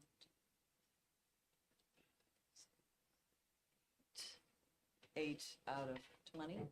8 out of 19. You don't have it. Okay. So we proceed then with the bill, and if there is an issue, we'll bring it forth on the next. Thank you for your consideration. Can I make a statement? Yep. Go ahead. Thank you. Although the board voted to, or the committee voted to take this up today, I am sure Representative Rung and I would be happy to talk to DES, and if it's a reasonable request for a floor amendment, we may be able to work it out and do a joint floor amendment, just so you'll know. Hey, you ought to be chair here. I was taught well, Representative. All right. On House Bill 11, 1113. 1113. 1113. Recognize Representative Rung. I move ought to pass. I'll second that. You have a motion of ought to pass is open to amendment. We I have an amendment, Mr. Chair. Would you? I'd like to propose amendment 2024-0177H. I believe everyone has a copy at their place, and I also emailed one out earlier. Second by Representative Rung. Is there any discussion on would like to discuss? I have a small discussion on my amendment, and I'd like to thank Representative Rung for beginning this amendment and getting it put to writing. I had an opportunity on Monday to review the proposed amendment with Mr. Deers and Ted Dearson, also with the chairman of the New Hampshire Board of Realtors. I believe it's Bob Dunn. I made one slight amendment at the time to Representative Rung's amendment that she supports, which was to change the time that the septic system would need to be repaired from 6 months to 1 year. And although I always catch flack and comments on it, some of you know my major practice in real estate is in Massachusetts, and I was there before the start of Title V. That's how long I've been there. And Title V enables the repair to be within a year, and it's been in Mass for quite a while, and that seems to work with the realtors, the bar, and everyone else. So I just simply suggested that I would make that change. I did advise Mr. Deers that I would be making that change, and the Board of Realtors supported it and told me that was what they were hoping they could get.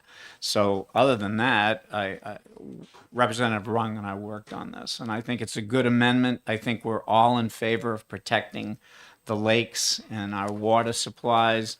And as Mr. Deers reminded me, this is on waterfront property. And for some of you that may not be aware, the amendment changed the 200 feet to 250 because the Shoreline Protection Act is 250. I was reminded of that. So I think this amendment makes sense. I think it goes a long way. Would it need amendments in the future? I know some of you have suggested maybe some. I'd say yeah, but I'd like to see this get into effect so that we can work immediately to protect our water system. Thank you. Would you like to speak to your second? Yes, thank you very much, Mr. Chair. I also want to bring attention to Section 6, which addresses a lot of the concerns that were raised at the public hearing regarding people buying property to raise it and then build another property. It would need a new septic system design, that the original bill didn't account for that. Like, why would we expect a seller to have a operational septic system if that's just going to be removed? So that takes into account a lot of those issues I that came up.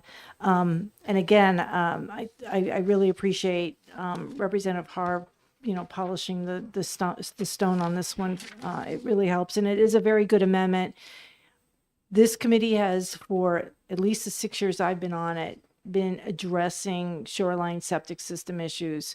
We've heard in committee at the hearing about the contribution they have to the phosphorus that contributes to cyanobacteria blooms. It could be anywhere from 11 to 20%. And this is a good first step to getting a handle on controlling phosphorus coming from failed septic systems that exist on the shoreline. So thank you. Representative Darby for a comment? Thank you, Mr. Chair. So I do definitely support the amendment. I just wanted to point out a few points that I made to Representative Harb privately, which is the reason I was encouraging delaying a week so that these could be incorporated. I'll do them last to first because the first is the most controversial, but as an example, the disclosures, the realtors' disclosures contain language about the existing statute for about the evaluation, the wastewater, the septic evaluation. So those forms have to change, and typically when the forms have to change, the realtors are asked to make those changes on the first of the year. And so the effective date, I think, should be moved to the first of the year rather than 60 days. Secondly, there's a few places where it says that the evaluator, these are in paragraphs 5, subparagraphs A and B, where it says that the evaluators need to provide information or need to notify about the failed system, but there's some cases where it's actually the designer that detects it instead of the evaluator, and so the language should be changed to say the evaluator or designer. A third case is that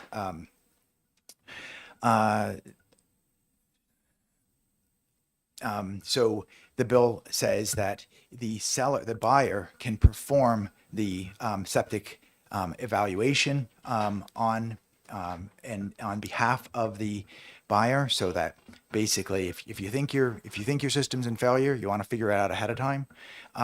It doesn't have that same caveat for if you have an old system that requires the septic system designer to come back. So I think that caveat should be added, because right now the burden is always on the buyer, and those issues might not be determined until late in the game, which might actually cause problems with the transaction.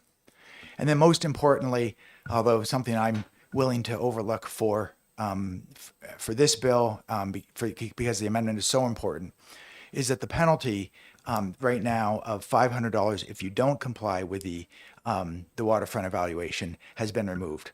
So potentially there's other ways that this can be enforced, but the very explicit $500 penalty has been removed, and I think that's a consideration as well. So I'll be supporting the amendment unless somehow I can get people to push this out a week. But I just wanted to point out my concerns in case there is an amendment that maybe these could be rolled in for the floor amendment. Thank you. Anyone else wish to speak on the amendment? Seeing no one, will the clerk please call the roll on the amendment? On the amendment for House Bill 113, Representative Harb, Yes. Representative Gould, Representative Horgan, Yes. clerk votes yes. Representative Healy, Yes. Representative Wolf, Yes. Representative McGee, Yes. Representative Donnelly, Yes. Representative Dunn, Yes. Representative Vale, Yes. Representative Brung, Yes. Representative Kelly, Yes. Representative Simpson, Yes. Representative Baldwin, Yes. Representative Darby, Yes. Representative Hoyt, Yes. Representative Lamontagne, Yes. Representative Lovett, Yes. Representative Malloy, Yes. and the chair. Yes. 20-0, motion passes. That's on the amendment. Okay. On a motion that ought to pass as amended. Does anyone wish to speak? No one wishes to speak? Then on the ought to pass as amended. Clerk, please call the roll. Yes. The motion is ought to pass as amended on House Bill 113. Well, actually, I don't think you have to, because I think you made the original ought to pass motion. Oh, no, wait a minute, you did not. But there was an original ought to pass motion. Yeah. You're right. If we need a new Yeah. motion, Mr. Chair, I'm happy All right, to well, No. say ought to pass as You amended. know, it's done both ways. Yeah.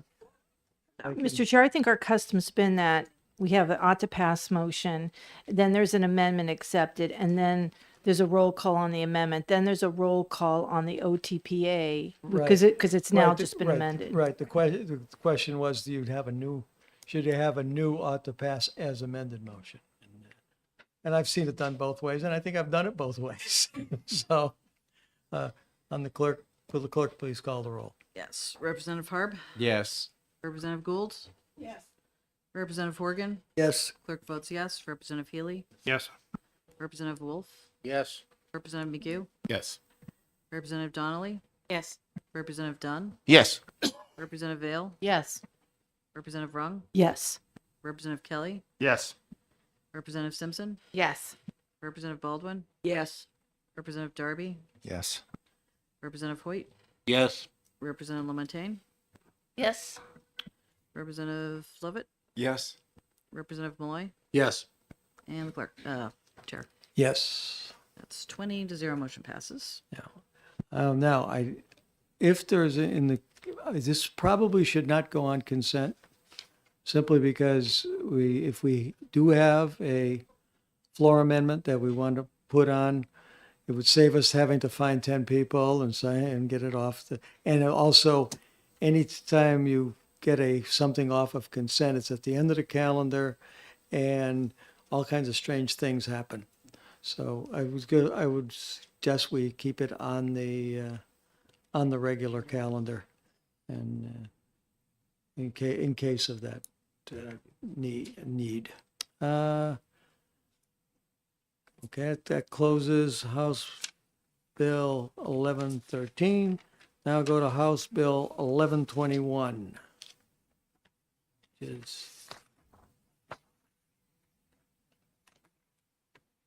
1121, relative to creating certain wetland permit exemptions after a natural disaster or flooding event. Clerk, I'd like to make a motion.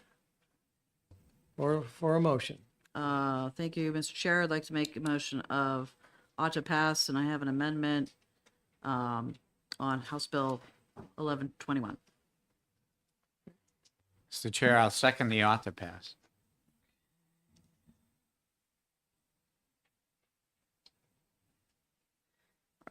Okay. Okay. And proposing, you're proposing an amendment? Yes, okay. I wrote it down. Okay, it's amendment number 1102H. And you should all have a copy of that. Ms. Forrest from Wetlands was very gracious in working with us on this language, and we think we have it in the right section of statute.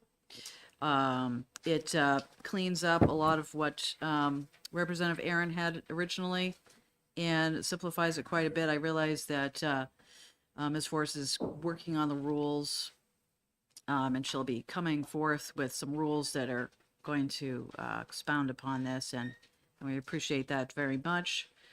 This amendment just simply clarifies the same thing. It allows removal of woody debris in water courses and channels. So I appreciate it very much. I think it's pretty straightforward. So thank you.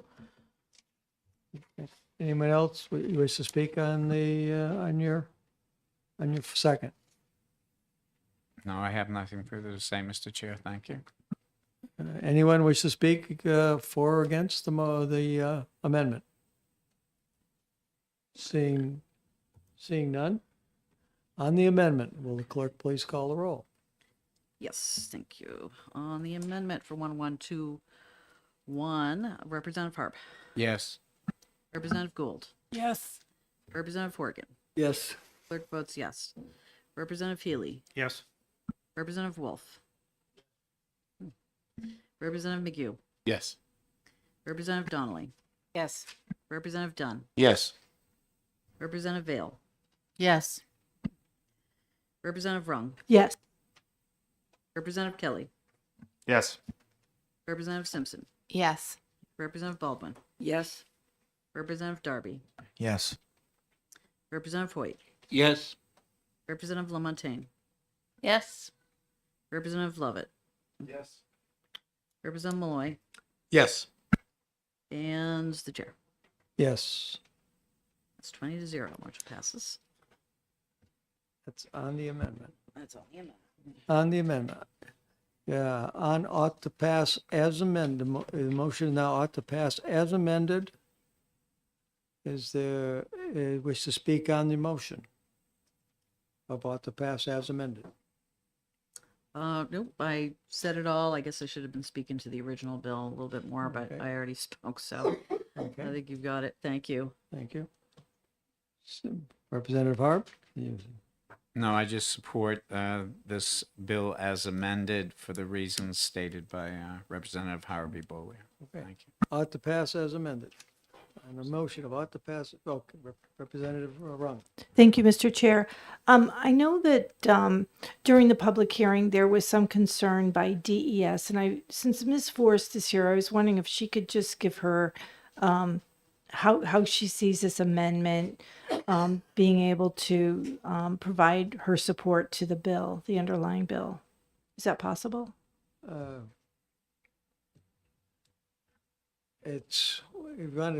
Would have been better before we took the vote on the amendment. I'll allow it. Thank you, Just- Mr. Chair. You wish to just say how you feel about the amendment? Or what bill as amended?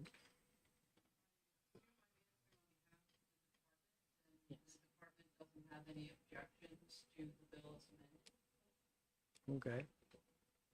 That answer your question? I know I'm representative. You're not pointing that way. You want. Okay. That was, you didn't swear at me in sign language.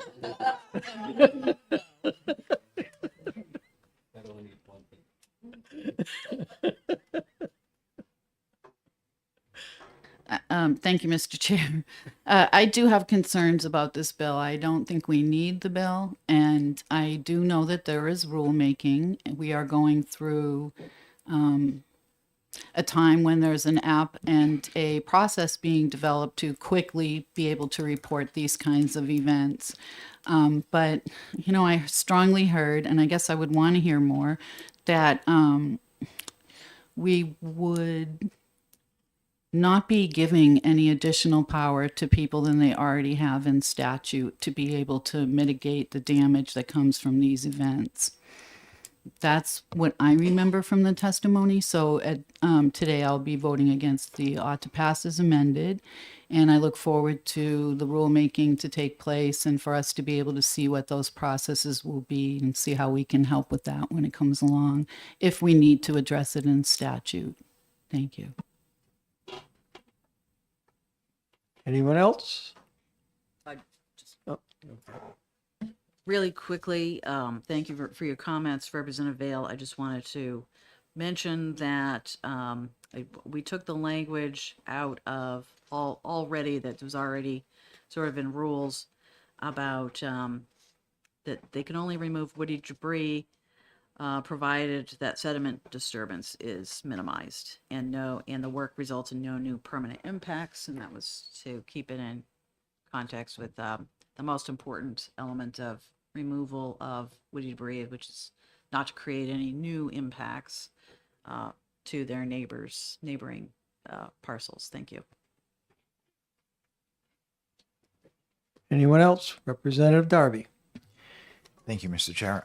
I do have a question that I appreciate very much the work that Representative Harvey Woolley put into this. But I do have a question about what permanent impacts means that I was wondering if I could ask a specific question to Ms. Forrest about. I would say, Ms. Forrest, were you, but on behalf of the DES, could you?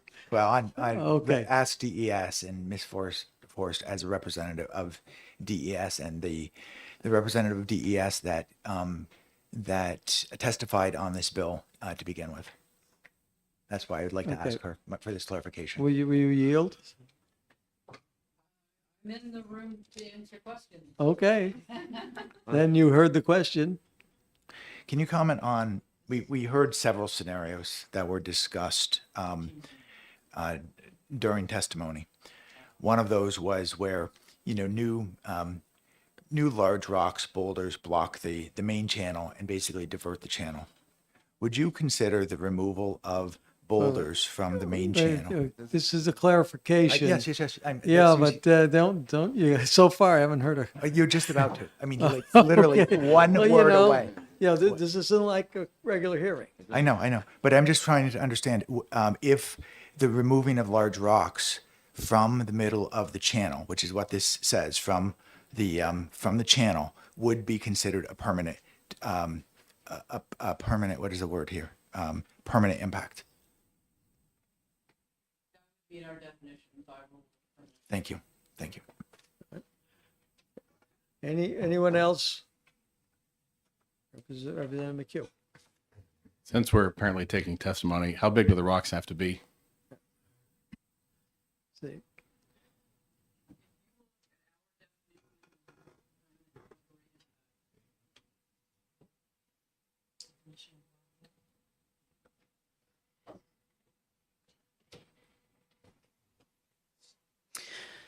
Darlene Forrest, Department of Environmental Services, Wetlands Bureau. The question was asked, what would the department consider to be a permanent impact? A permanent impact is one where you are, by rule, already defined, it's one where you are moving sediment, you are moving fill, or you are constructing a structure with no intent of undoing that change. So if you remove material that is mineral material that we regulate normally requiring a permit with no intention to restore, that would meet our existing definition of permanent impact. So this should not get into intentional removal of normal river substrates. Sorry, Representative Darby asked you about rocks and big rocks, and I'm just wondering how big do the rocks have to be before you consider it a permanent modification? Like, how do you make that judgment? I really don't know, so I'm generally asking. So, and that's not an easy question to answer because it would have to be something that we would have to be able to quantify. It would have to be measurable, observable, documentable. So we recognize that anytime someone goes in and they're moving woody debris, as you pick it up, there's likely to be some fines that will mobilize. That there's no reasonable way to document and document that and measure that. We won't be, it's not practical to pursue that. And it's also impossible to do the work that we're telling people they could do without that happening. But if in fact you went in with equipment and began to move or mineral material around in a way that you could photo document a change in contour, either deposition or fill, whether you're adding or taking away, and you could measure it, that would be the threshold before we would take an action. I wish I could offer you something more, but it has to be a documentable, measurable thing. Otherwise, there's no evidence that anything happened that we could enforce on. No more questions. For instance, like if there were a navigation hazard. No more no. Oh, I thought you said further questions. Sorry, No, Mr. Chairman. no, not Sorry. further questions. Sorry. Further, wait. I misheard you. I thought Wait a you said second. further question. You know, it's got obviously gonna have to take my medicine. Thank you very much. I'm seeing no more questions. No more questions. Wishing to. Don't ask her. It's not for. This is a comment only to the other representatives. I'm not going to entertain any more clarifications. Representative Lamontagne. I appreciate the that the amendment is much simpler and that you've included, that sediment disturbance is minimized and the work results in no permanent impacts. But I feel that initially I felt that we didn't necessarily have a problem, that DES already had procedures to deal with cleanup after an event. And that people already could withdraw woody debris from streams. And I worry a little bit that we're opening this up to damage being called and then DES comes in, have to come in later and say, document that the disturbance happened as a result of the cleanup, which was not permitted.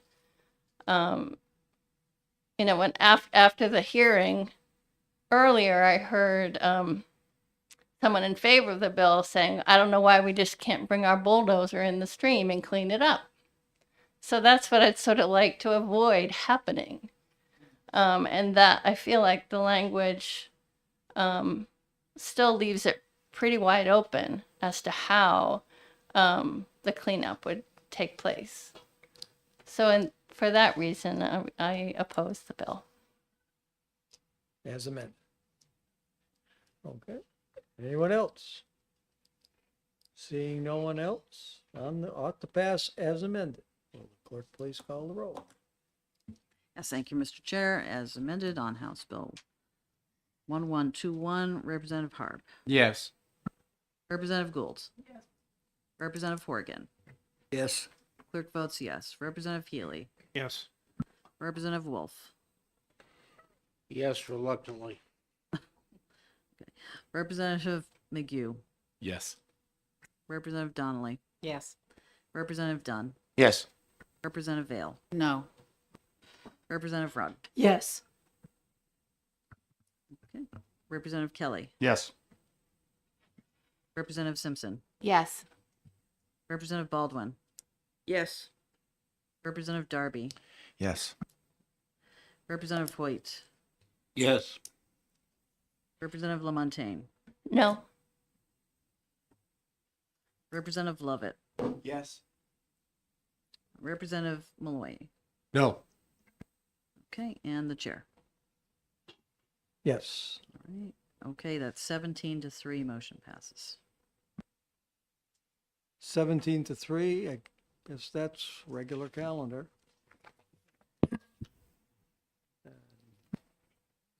Will there be a minority report? Or you can get, you will? Yep. LaMontagne for the minority report.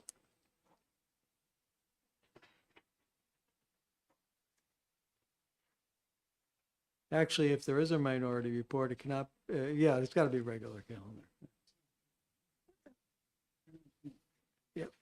And Representative Harvey Bolia for, with the majority.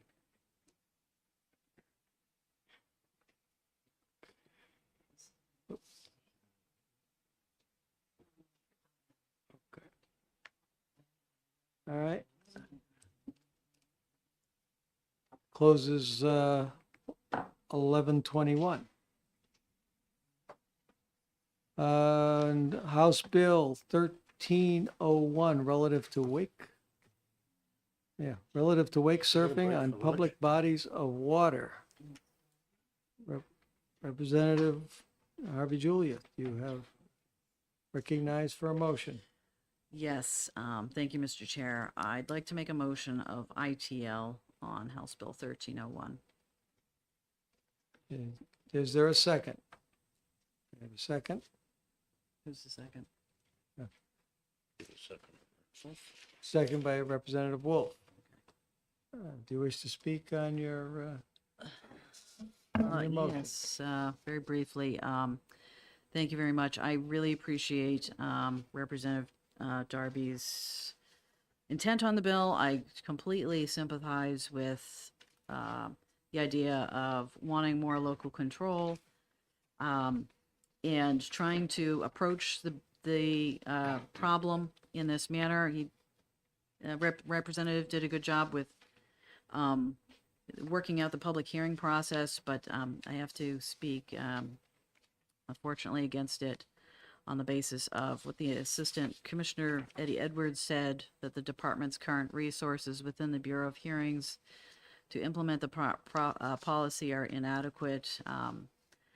And I'd like to probably speak with the representative, just based on my experience with being in a plan and working on the planning department in a town and filling out, carrying out the public hearing process of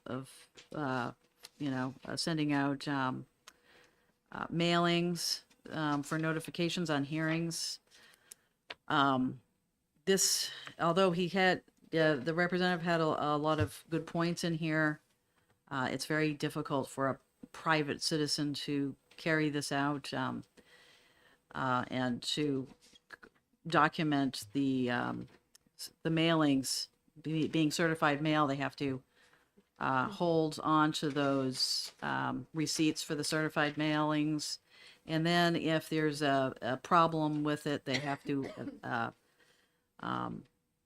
there has to be a process for an abutter to say, hey, I didn't get my mail, and then also like possibly an appeals process. I think possibly the intent is really, I appreciate the intent, and possibly we could find a way to do this in another more streamlined fashion.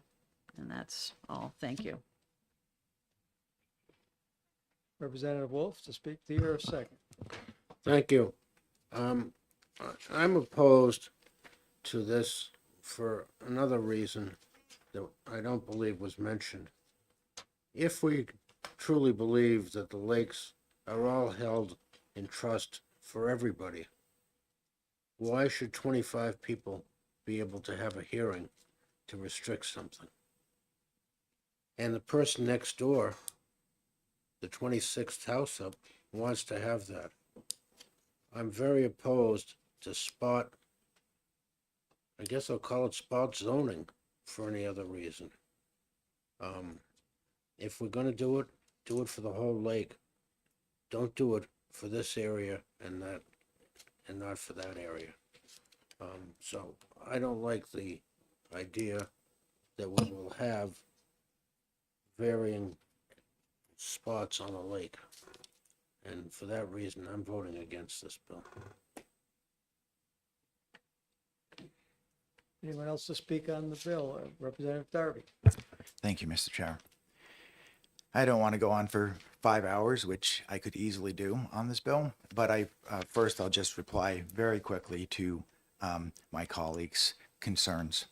I'll note that the notification language in the law regarding horsepower and speed limit restrictions already, there are a few of these per year. You can go on the website, already requires exactly the same requirement, actually a slightly minor requirement, but it does require a certified mail of 25, of everyone that's affected.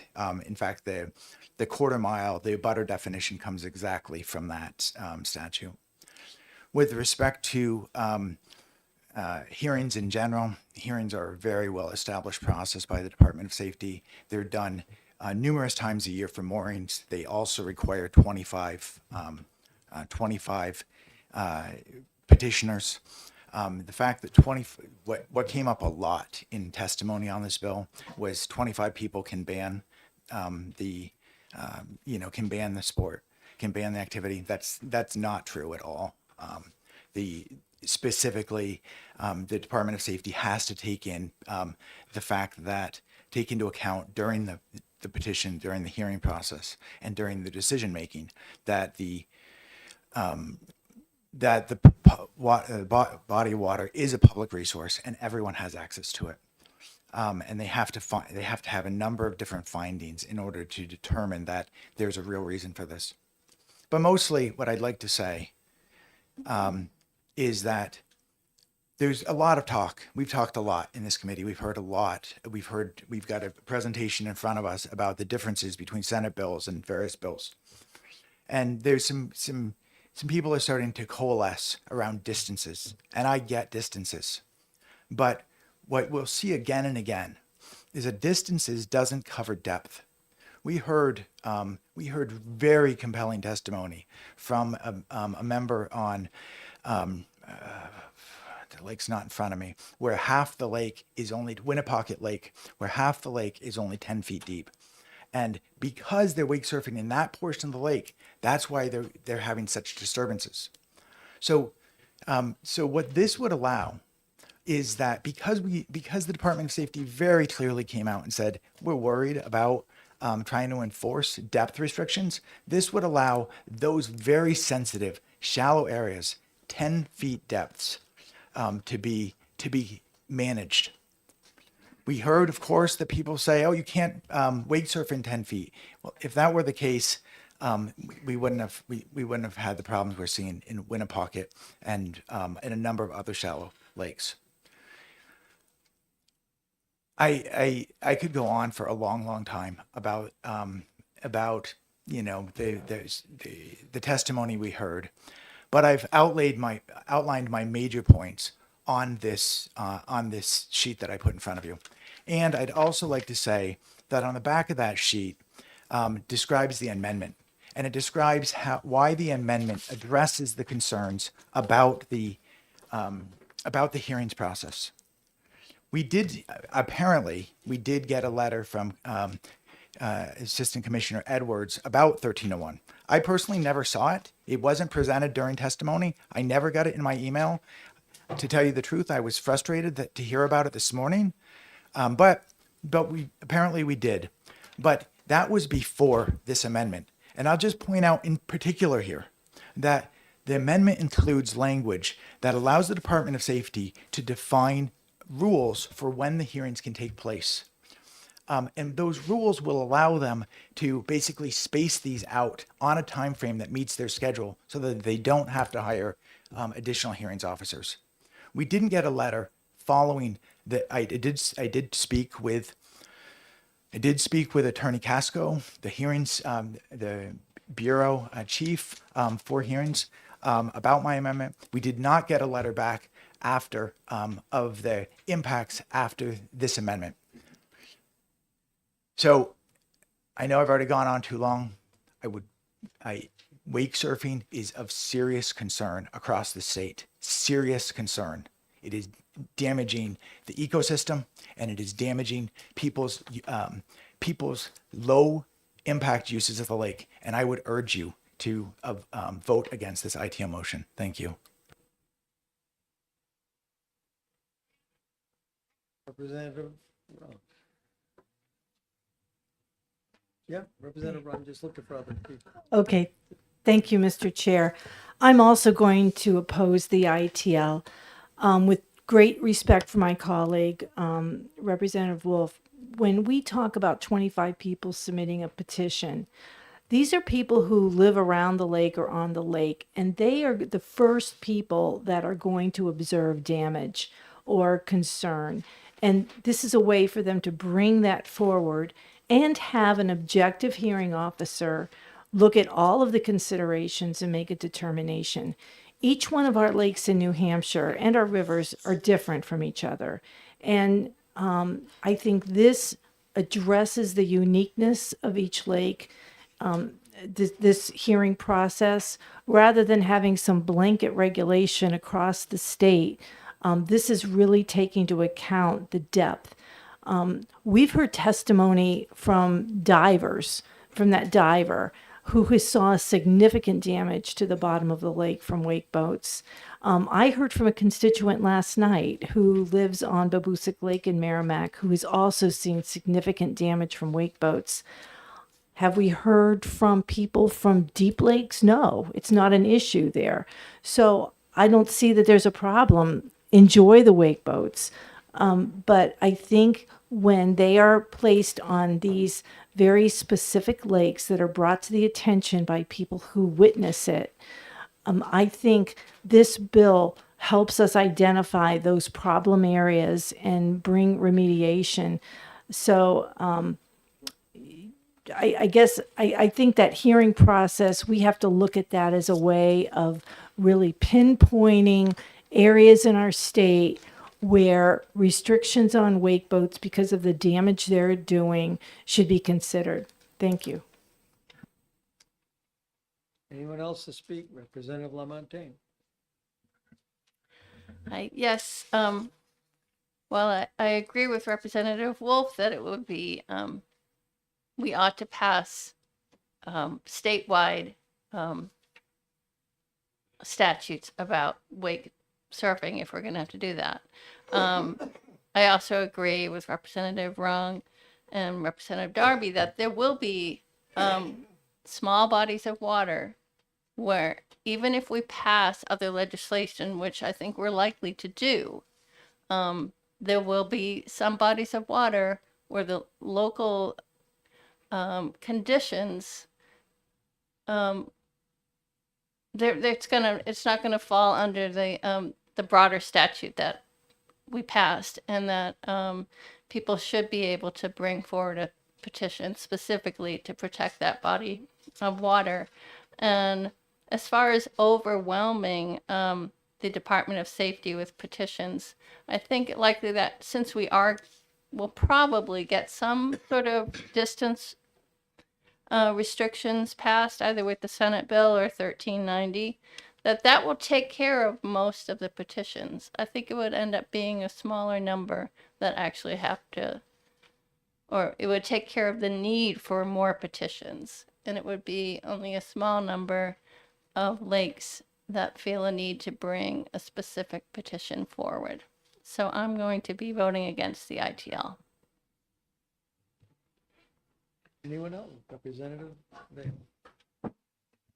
Thank you, Mr. Chairman. I too will be voting against the ITL for a couple of reasons.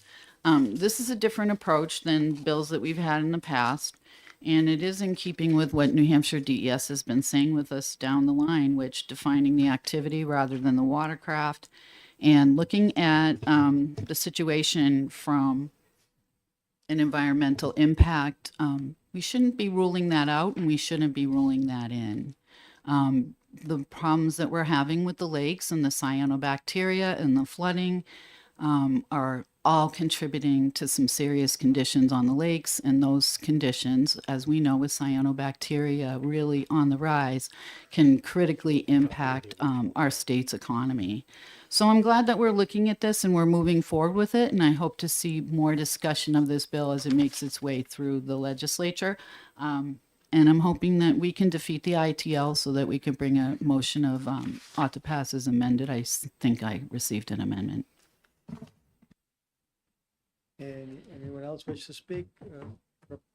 Representative Wolf. Thank you, Mr. Chairman.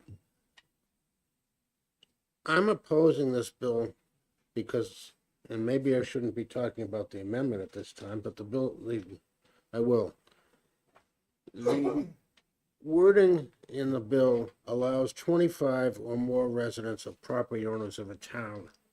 They don't even have to be on the lake. And there are some other places in here that I don't think are correct. But that's a big one. And as I said before, it's the spot zoning that gets to me. I'll surprise some people with some other votes down the line, but this one is a spot zoning bill, and I'm against it for that very reason. I understand Representative Darby's 6 comments or something in there, and I appreciate you making them, but it's still to me, and we have had situations on our lake. I'm on Sunapee. I've been there for too many years to remember. But we don't spot zone out. And there've been a number of hearings that the Department of Safety has held up there, and they have all not spot zoned. That's my problem with this bill. Anyone else? Where are we? On the motion to ITL? No one else wishes to speak. Will the clerk please call the roll?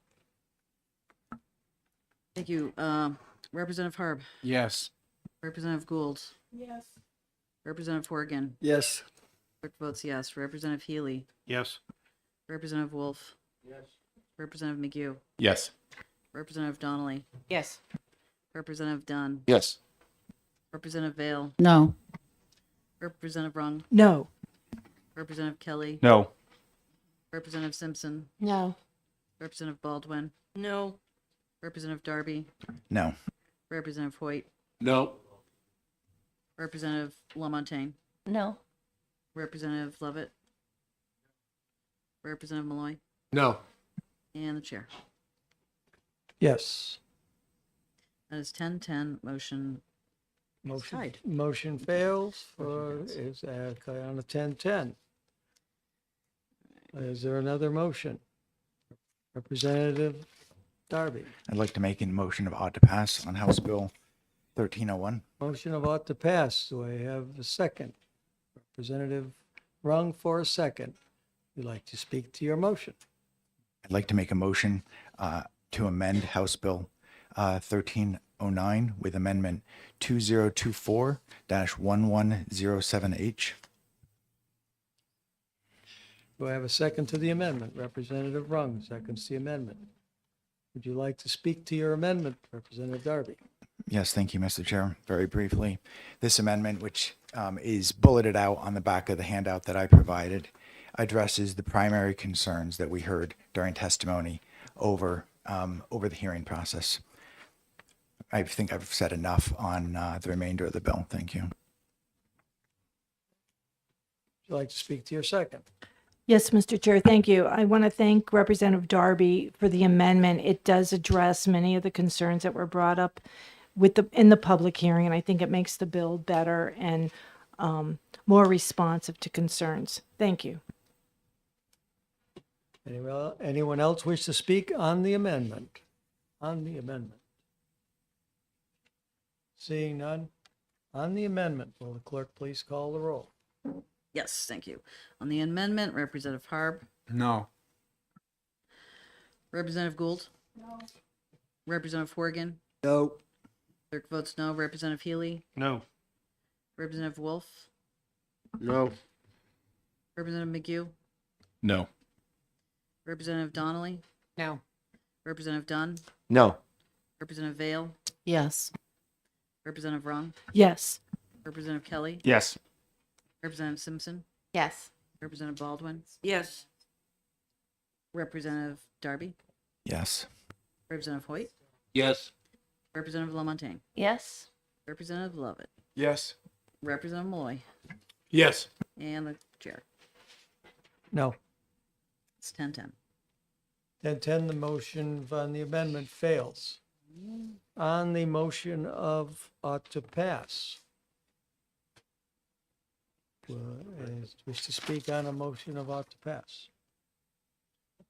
The bill still stands as in the bill still provides the same hearing process as exists for a combination of wake horsepower and speed limit restrictions and the ski craft restrictions, both that have hearing processes. So the hearing process that is in the original bill is already in existing statute, and so I see no reason not to pass the bill as is, and I urge you to vote ought to pass on 1301. Thank you. Wish to speak to your second? Yes, thank you, Mr. Chair. I want to just repeat what Representative Darby said. We've already had this long-standing statute. This is just adding wake boats to it. And I think considering the environmental damage they're causing to shallow areas of our lakes, it's very important that we get something in that would include this wake boats as well as existing subjects as far as horsepower goes and those other things that fall under that hearing statute. Thank you. Anyone else wish to speak on the motion of ought to pass? Seeing none. Will the clerk please call the roll on ought to pass? Let's pass on 1301. Representative Harb, No. Representative Gould, No. Representative Forgan, Nope. clerk votes no. Representative Healy, No. Representative Wolf, Nope. Representative McGee, No. Representative Donnelly, No. Representative Dunn, No. Representative Vale, Yes. Representative Rung, Yes. Representative Kelly, Yes. Representative Simpson, Yes. Representative Baldwin, Yes. Representative Darby, Yes. Representative Hoyt, Yes. Representative Lamontagne, Yes. Representative Lovett, Yes. Representative Malloy, Yes. and the chair. No. That's 10-10. It's 10-10. We are at a deadlock. The only other thing we could do is a motion to interim study, but I don't think that's going to go very far. So, which case, I declare a no recommendation. So it goes to the floor. Any comments on that? Representative Vale. Thank you, Mr. Chair. Yes, I think this should come to the floor. There's a lot of people involved that will want to have something to say, and the general membership will want to hear what we've been doing in the committee so far. Okay. There is a requirement for anyone else wish to speak for with this the notion. So the committee has no recommendation, and there will be a for and against. The ought to pass will be the what's acceptable. The way it goes to the floor, it's automatic ought to pass. Representative Darby will have right the majority, Can I ask or right the, put it this way, right can I ask a question? the four, yes. Can we include the amendment in the calendar rather than on the floor? It is it would be, I think does go on the calendar because it was voted on. Okay, thank you. And Yes. I'll vote. Representative Harvey Bolia for against. Okay. And okay, that takes care of 1301, 1390. Are we gonna break for lunch? Lunch? Okay. Well, well, you have we do have people here. We still have halfway to go. I'll put it to the board. Do you like to say a half-hour lunch? You come down and get something fast? Huh? I mean, No. all right. All in favor signify by saying, put it this way. All those who want to go to lunch, leave, we'll keep going. That's fine. I'm just gonna go to the men's room then. Thank you. Okay, I mean, well, right now, we're at 13, we're going 1390, we have 1, 2, 3, 4, 5, we're halfway.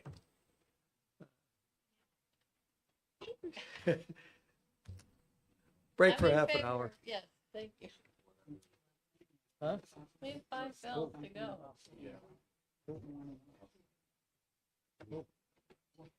Oh, he left already. So, well, maybe he's, sometimes some people, Would you call for a break? 'Cause some people don't understand what you did. all right. We're gonna recess till 20 after 1. And we're gonna start back, Mr. Chairman, can we make that 45 minutes? There is a lunch for some of us, as you may remember, going on right now. oh. Recall there was a meeting in Reps Hall and then a lunch at Upper Walker Yeah, that some members may want to attend. It was partisan. all right, 45 minutes. I'll go with 45 minutes. Well, that's what's not. Anytime there's free food, I will never stop people from 1:30. going. 1:30. 1:30. Sorry, I didn't have to get to work. You need to like go to the nurse.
Where is McHugh, do we gotta go grab Mr. him? McHugh again? Or is he still getting the same? Let's see if he's, You need- let me give a call to him. You text Mr. McHugh, did you? God, you can do it, we can do both. Hey, you don't want to took off.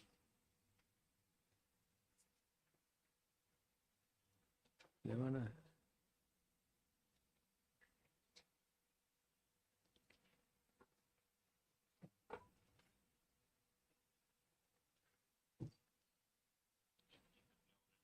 Okay, the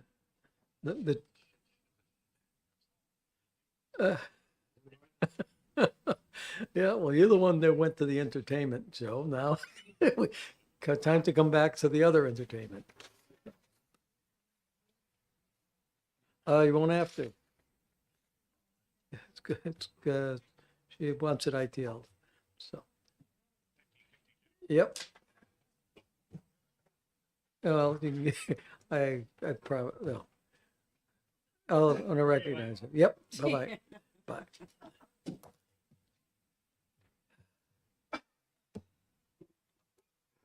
He went, he's be right over. He's still being entertained at the Republicans. Well, I won't worry about that.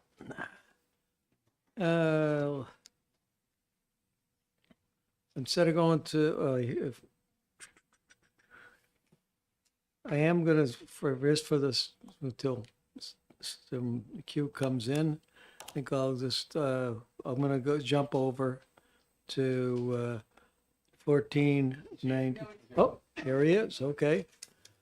Let's open the hearing on House Bill 1390. And recognize Representative Harb. Thank It's you. been a thank- long day and I didn't get much sleep. Thank you, Mr. Chair. I'd like to make a motion to ITL HB 1390. Is there a second? I was trying to jump in beforehand. Okay,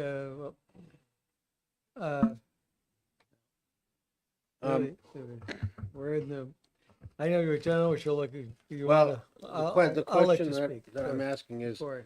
can this bill be postponed to next week? I know the other bill, the other one was voted down. Was that for all postponements or for that specific bill? That was for that specific one because there was an issue on, well, you heard the issue. Right, This one is different. this is And- different. This is a different bill. I'm requesting that this bill be postponed till next week. When you could explain why. We have an amendment, it just came back from OLS. There's some errors in it. And I'd like to get it corrected so that we can present a good, clean bill.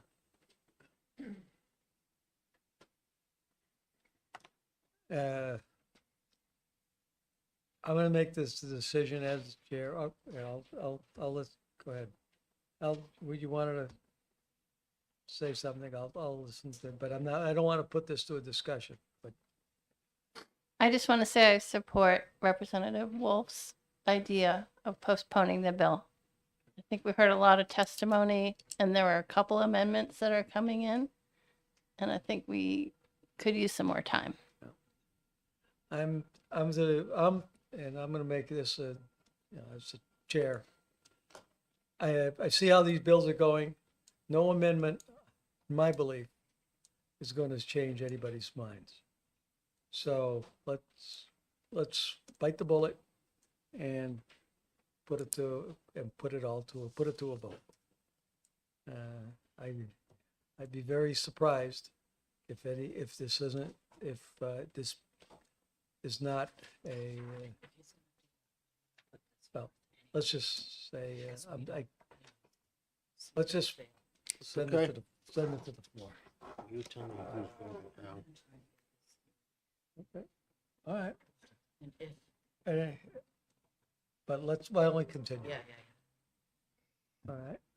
So, Mr. Chair, I think I need a second on my motion to ITL. Second. Thank you, Mr. Representative McHugh. I got Wish my to second. McHugh, second. Is there, do you wish to speak on your motion? Yes, I'll speak briefly on my motion.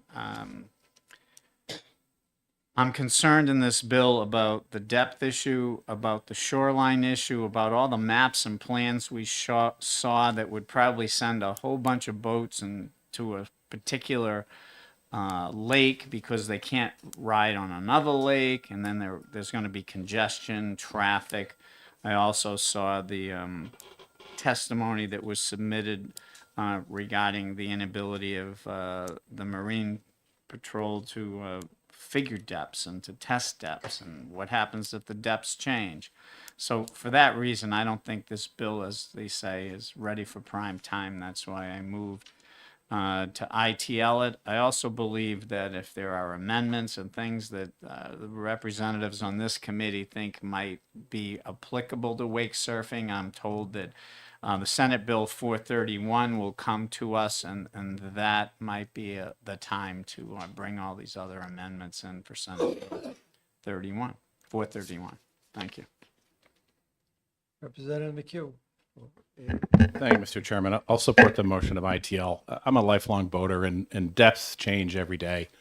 Some are known only to the local boaters. We heard from the Marine Patrol it'd be almost impossible to enforce any depth provision. It would cost a massive amount of money and personnel and resources, and it'd be difficult to educate the public in terms of depth restrictions. Additionally, we'd be outlawing an entire classes of boats, and I heard representatives from this committee say just earlier today that we should be concerned about the behavior, not the specific watercraft. That very often boats other than wake boats will put off large wakes. I've experienced that myself, and it's annoying, and it could be damaging. It's that behavior that we should enforce, not a specific class of boat or single out a specific sport and cause significant economic damage to our tourism industry and make us the only such a restrictive state in New England. It would just really be bad for the state. So I'll support the ITL for those reasons. There's two other states. Anyone else wish to speak? Representative Darby, then Representative Lamontagne. Thank you, Mr. Chair. Just to correct the record, the bill at 1390 as passed actually is in place. The same restrictions are in place in Vermont, so it wouldn't be the only state in New England. But more to the point that I really want to make is that we know that cyanobacteria is causing havoc on our lakes. We know that wake surfing is not the only source of that cyanobacteria. Nobody would ever presume that. We just passed a bill. I think we passed the bill recommended the bill to deal with septics as a source of that cyanobacteria. We passed a bill earlier. We recommended a bill earlier, passed on consent, to treat lakes with aluminum because we know how much of phosphorus is coming out of the sediment itself. We know, this committee knows that the sediment contains phosphorus, yet we're willing to let boats eject this sediment into the water column. The chief aquatic biologist of DES testified that lake phosphorus can be measured to have been increased 20% due to sediment disturbance caused by wake surfing in body waters of water less than 20 feet. So not considering depth is just the wrong approach. We need to take every effect we can in order to fight cyanobacteria. It's poisoning our lakes. It's poisoning our animals. It's poisoning our residents. Thank you. I urge you to vote against the ITL. Anyone else wish to speak? Oh, yeah. Sorry. Representative Lamont. Yes, the wake sports are not the only reason people come to enjoy the New Hampshire lakes. And I think it's really important that we keep them healthy. And also, we're not banning wake surfing. The idea of the bill is to impose some restrictions so that other users of the lake can have their interests in how they enjoy the lake also protected, in addition to the environmental concerns. And I think we should oppose the ITL because there are some amendments that will address some of the concerns. And I don't believe that it would be so expensive and impossible to define depths on a lake. Every lake association knows how deep the water is at various locations. It would be very easy to put up buoy markers defining no wake zones at any lake. So I think we should not ITL this bill and allow another motion and amendments to come forward. Representative Vale. Thank you, Mr. Chair. And in the interest of time, I did bring an amendment, and I second what has already been said in opposition to the ITL. Representative. Oh. I didn't. I keep seeing people pointing to you, but I'm not seeing you looking at me. So, all right, do then Representative Wolf. Thank you. Oh, Then I think I'm going to go quickly first. Okay. I'm going to be voting against the ITL. I'm one of those people who wants to vote for a compromise amendment, whether it's in the House or something we received from the Senate. I hope we'll get a bill from the Senate, but I don't want to count on that. So I'll vote against this and hope to have the chance to vote on a compromise amendment. Representative Wolf. I second Representative Simpson's comments. Originally, I was going to vote against this bill. 500 feet was just too much for me to accept. But I've worked it down to a couple of amendments, and I'd like to move forward and have the opportunity to amend the bill. Representative Healy and I were talking about an average depth on certain lakes. And there may be some other stuff. Unfortunately, I don't have the luxury, and we're going to have to go with what I have today. But there is a need to do something. And I'm not going to let the perfect be the enemy of the good. Let's try and get something through so that we don't screw it up for our kids and our grandkids. The cyanobacteria and the pollution isn't going to happen in the next year or 2 or 3. But it's like the changing temperatures. And people can't tell me that I'm going to believe that we're not seeing change in climate and temperature. I know when I go down to my sugar house, I'm starting 2 months earlier than I used to. That warmth is going to affect the lakes, and it's going to affect the ability to use the lakes. And I would like to see something get passed. I don't know. I have my amendments here. But we have to get off and try to find a compromise. Please don't let it just go down the road. Marine Industries has been working with compromise. We've been working. Let's do something. I'm going to vote against the ITL. Anyone else to speak? Representative Rung, then Representative Hoyt. Thank you, Mr. Chair. I also want to remind the committee of the testimony we received, which I found very compelling from the Loon Conservation Committee or Loon Preservation Committee, and also from the diver who has gone under and seen the damage this is causing in shallow areas throughout New Hampshire. Last night, I received an email from a constituent in Merrimack who is a diver also and noted the damage from wake boats. So I agree with my colleague from Newbury that we can't kick the can down the road, and I'm willing to look at a compromise as well to address a lot of these issues. I also want to challenge the assumption that by restricting wake boats in certain areas is going to have an economic impact, because anecdotally, I hear from people who don't want to be on the lakes because of the wake boats. So that's economic value that we're going to lose because of them. So without a objective, comprehensive financial analysis, I don't think it's fair to say that there will be an economic impact. Thank you. Representative Hoyt. I agree with Representative Wolf. I also think that if Vermont is going to be passing laws to restrict, they're going to send all of their boaters that they can't use their lakes, and if we're not prepared for that, we're going to have a whole lot more boats and no restrictions to keep them under control. So I agree, we should do this, and we should do it quickly. Thank you, Mr. Chair. Anyone else to speak on the motion? About ITL. Representative Donnelly.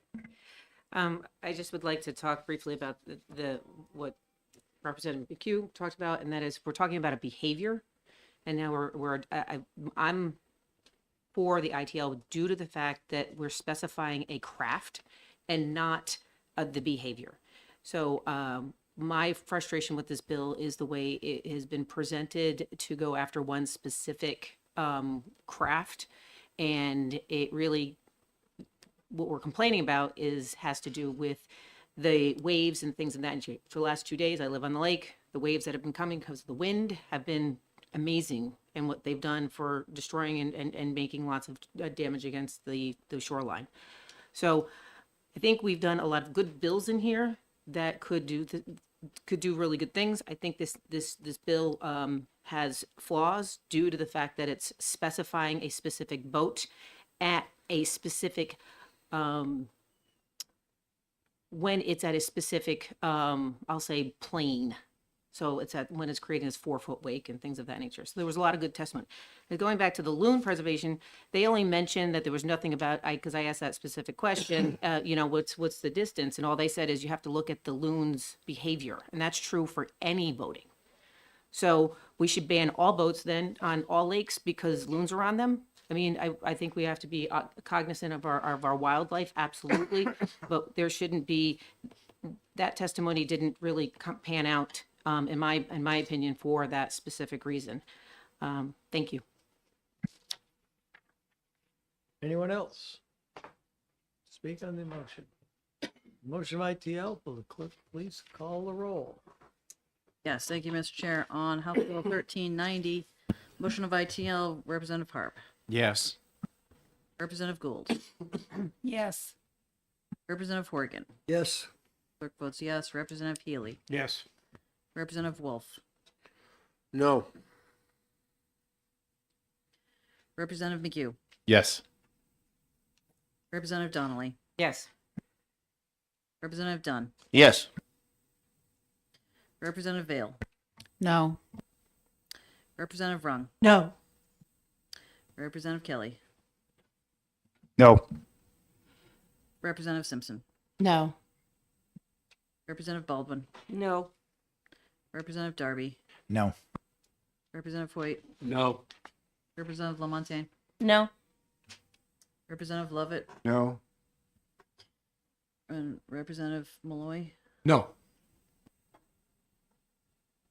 And the chair. Yes. 9. Wait a minute. Do we? No, 9. No. No, it should be 9/11. 9/11? Is that right? Yep. Yeah. Seems 9/11. 9/11. 9/11, motion fails. I have another motion. For Representative Bale. Thank you, Mr. Chair. I move ought to pass on House Bill 13.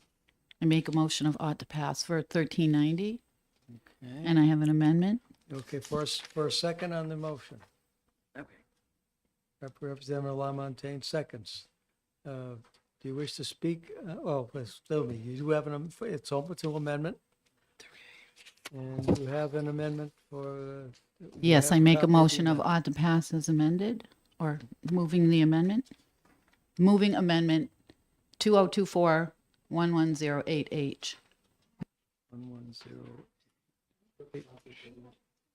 Um, You have copies hope of that? so. I put those on everyone's desk during the break.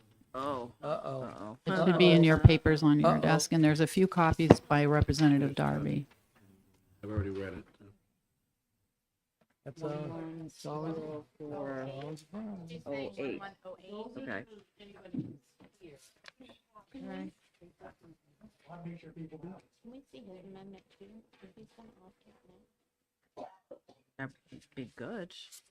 Representative Wolf, can we see your amendment too, so we know like We don't have it. people are offering? Do we? Yes, and I apologize. Last member to commit. We should all get these night before.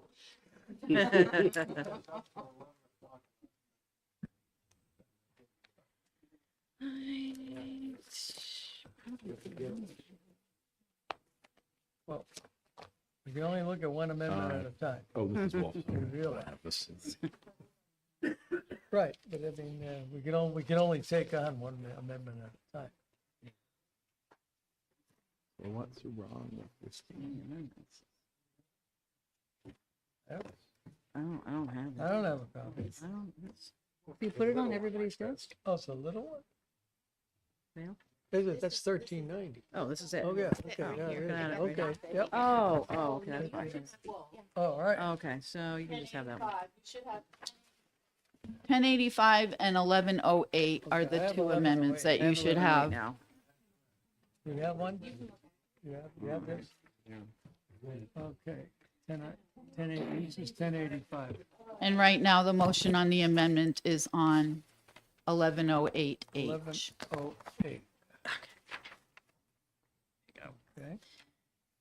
Anybody need a chance to read it? Only a sentence.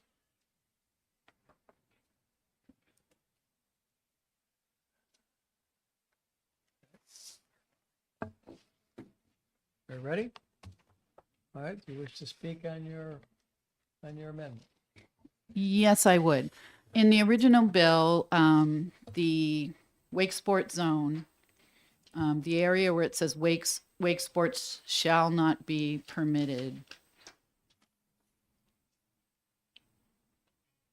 It says on the original bill, on a body of water smaller than 50 contiguous acres, that was removed. On the distance from shoreline, that was reduced from 500 feet to 350 feet. And the waters less than 20 feet deep was left the same. So I just brought this forward to see if people would be more apt to support different limits than the ones that were in the original bill.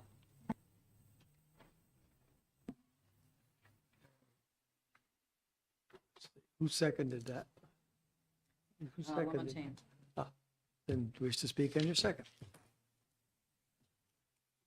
Yes, I think this is a reasonable compromise, and that I'll repeat what other people have said. I think it's really important that we do something, and to just let this go another year, we're likely to have more damage. And yes, of course, some of these restrictions will mean that some parts of lakes or small lakes and ponds would mean there is no wake sport zone on that particular body of water. But that is necessary if we're going to protect the water quality and protect other people's enjoyment of the lake. And I think the depth is a really important component of this. As we heard a lot of testimony about how much damage the wake surfing does to the stirring up the sediment in shallow waters. So I'm going to vote for this amendment.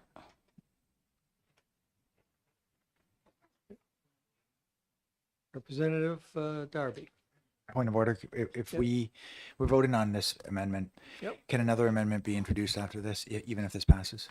Yes, it can. However, whatever the amendment, the first amendment is, if the second amendment is the same thing, I understand. Yes, I can understand how one can supersede the other. I just want to make sure that someone else can make a motion to Yep. introduce amendment, even if Sure. this passes. Mhm. Okay, thank you. Representative Vale. Thank you, Mr. Chair. Thank you for indulging me. If I might ask a question of Representative Wolf. Go right ahead. I'll happily be indulged. You look it.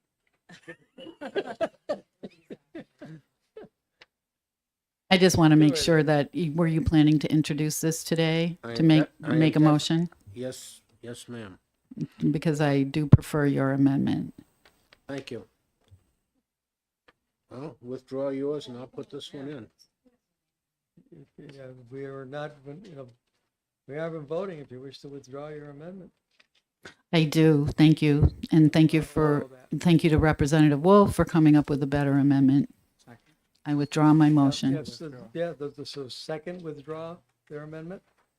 Does the You're gonna second withdraw their amendment? Lamontagne? Agree to withdraw the, You don't have, if you don't, then it becomes your Please. amendment. Okay, I'll withdraw it.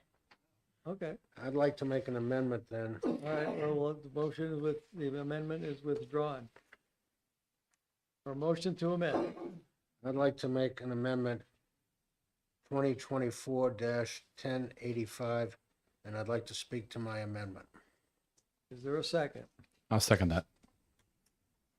Representative McHugh. We sit here and make laws for not individuals, but for the greater good of the state of New Hampshire. And somebody's going to get scorched. And I feel badly about that.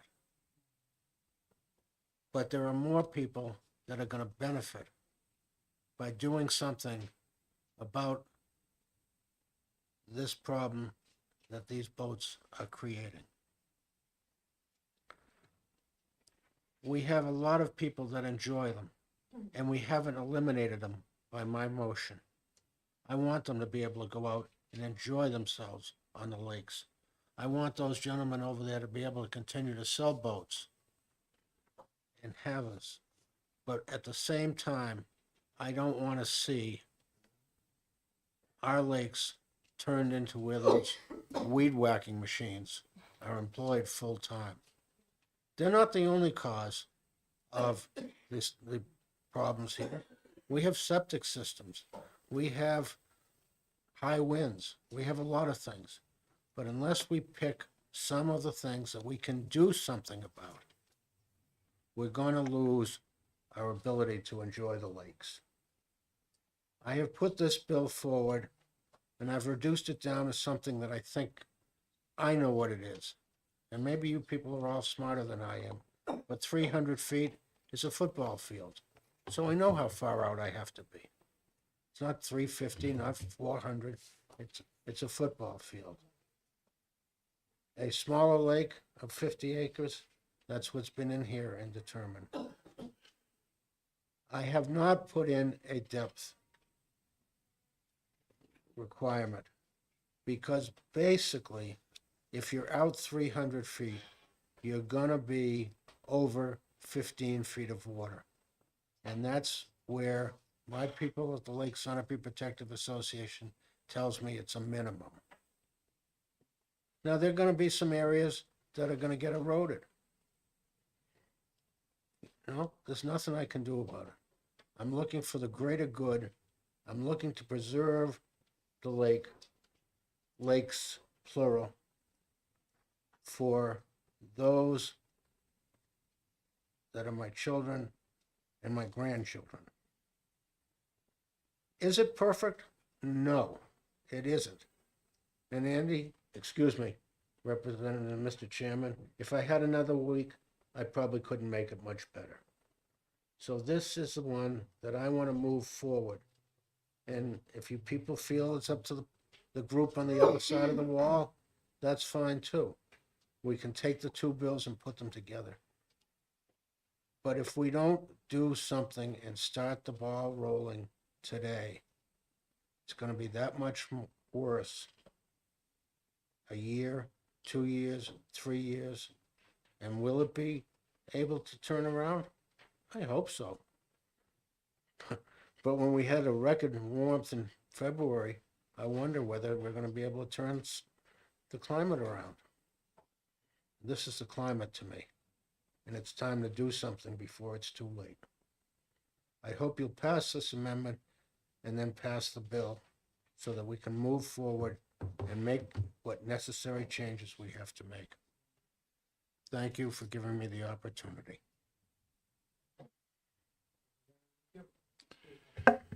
Thank you, Mr. Chairman.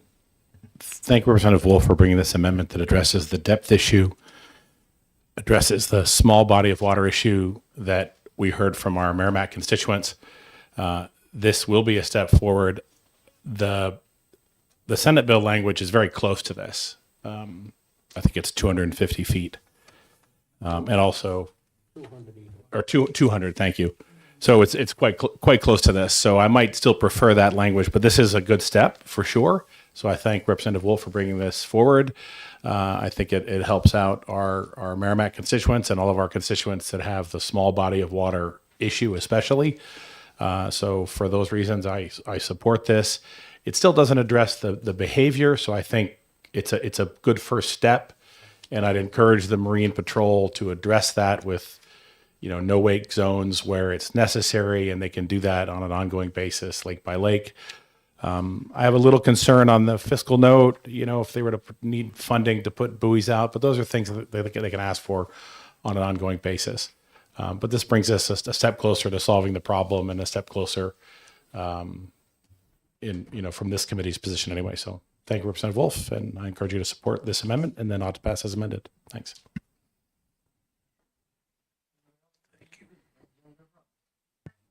Thank you, Mr. Chair, and thank you, Representative Wolf, for bringing this.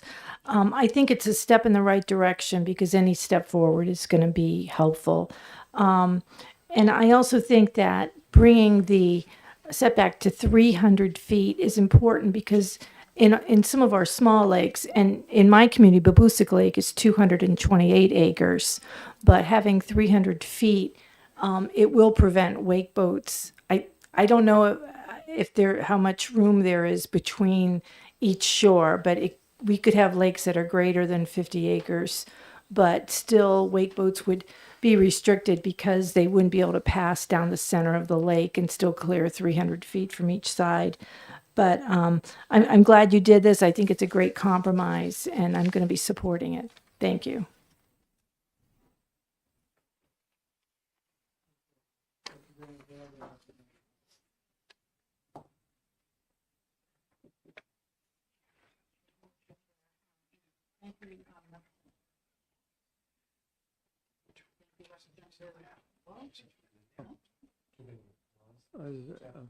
Yeah.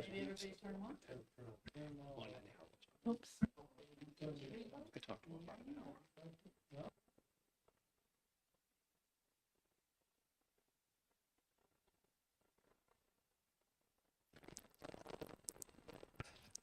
Mine is on. Working Yeah. at all? Check. Everybody, oh, I'm back. You never know. There's somebody watching what we're doing and they're not in the room. Things can happen. I get to start over. Yeah, this has been, this has been going on. It's a long process. We heard testimony that it's been 5 years that people have been bringing up wake sports as something that they feel needs to be addressed. And throughout the day today here, we've spoken about a lot of environmental concerns, and you heard me say the words cumulative impacts over and over. We really have to look at everything that's happening on the lakes. All sports probably impact the lake. We can't say that, one particular crowd or one particular activity is really doing all of the damage. That's not But in the end, what we need to do is have a compromise so that the people can coexist. And when we had the hearings last week in Reps Hall, we heard from someone who came in and he said, "Wait a minute now, this is the water is held in the public trust and we all get to use it." So as long as we're continuing to work with this, with all the people and the stakeholders that have come to the table so far, I think we will come to a compromise. I'm not sure this is it, but I'm proud that we're working on it. So thank you.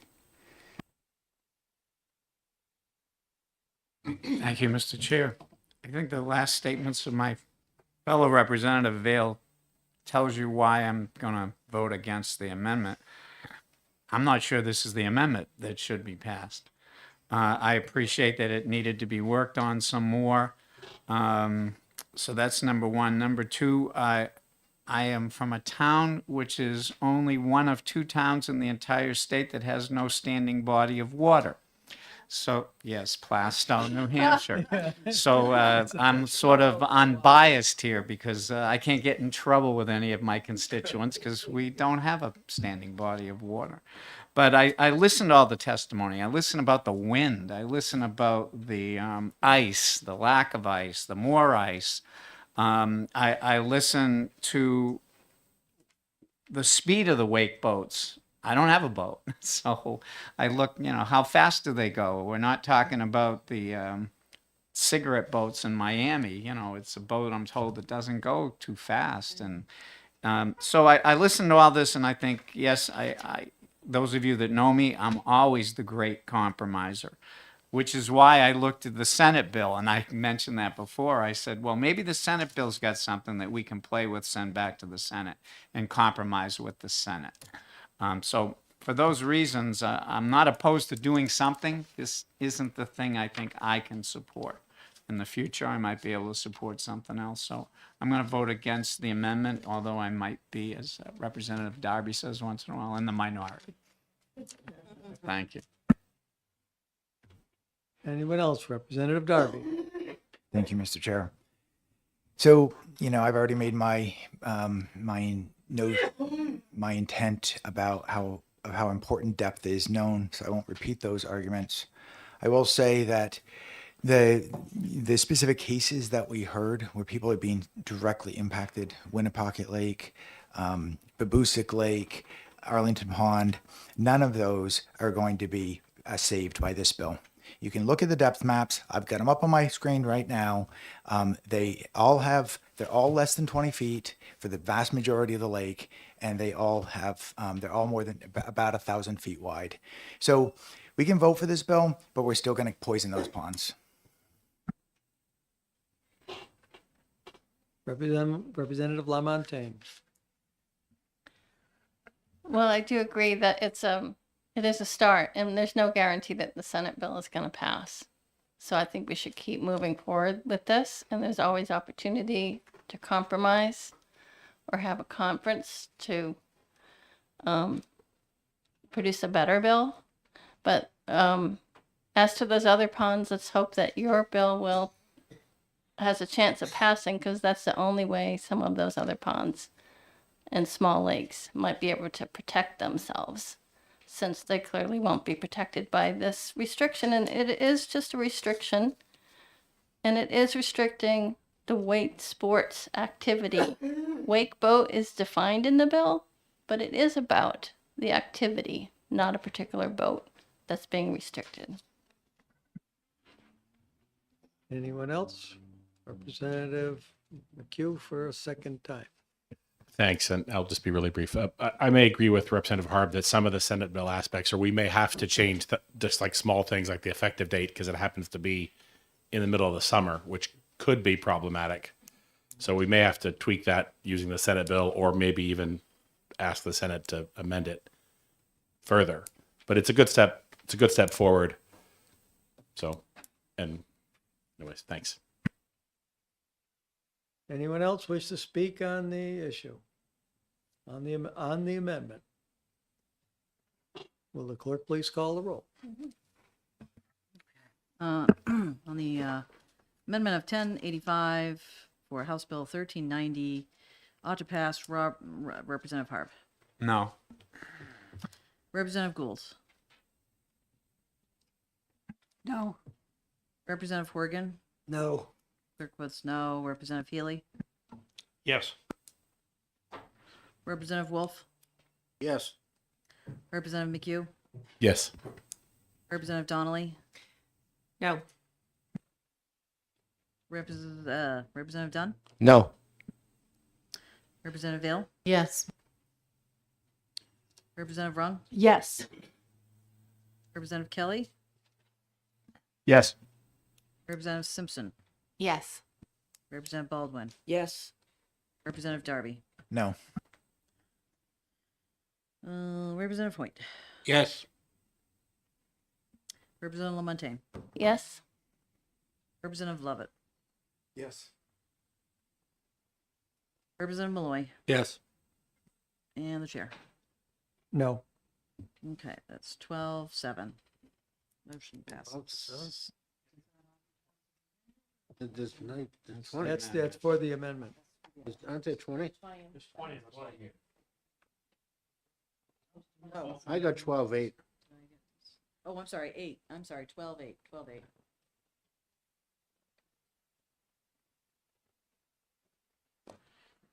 Catch, that was on All right. our side. On ought to pass with amendment.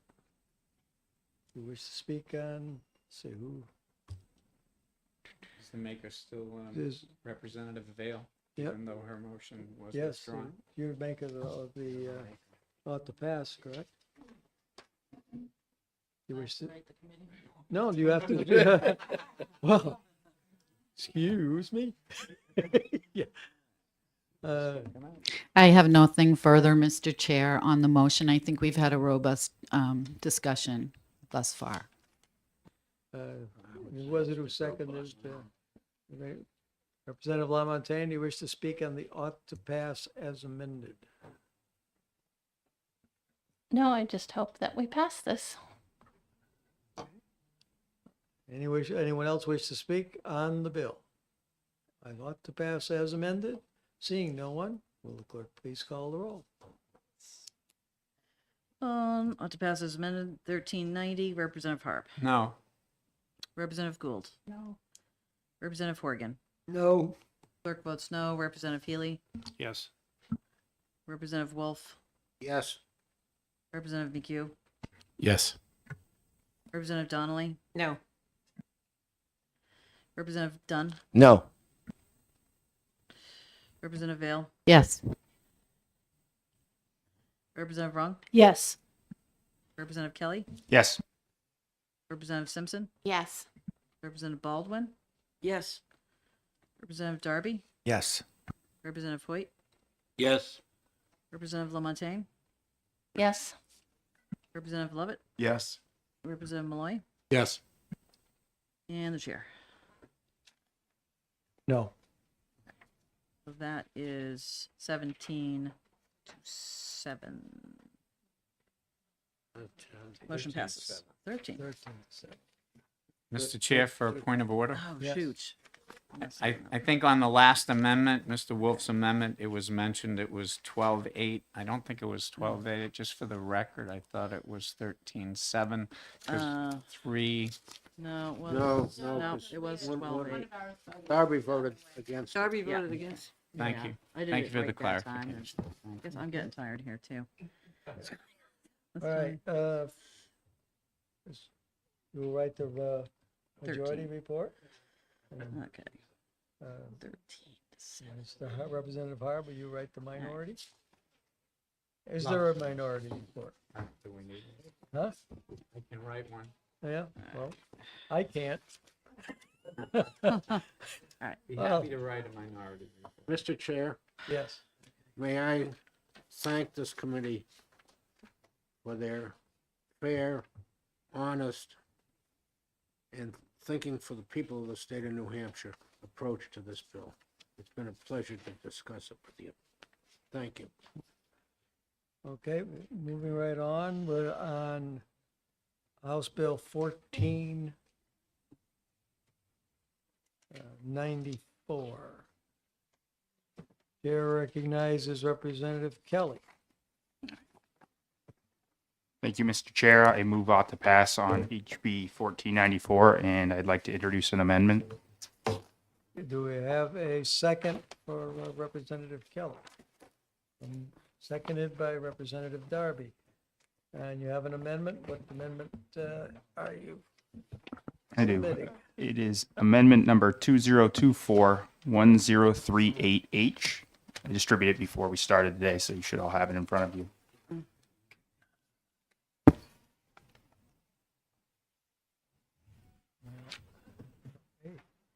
Hey, I found it.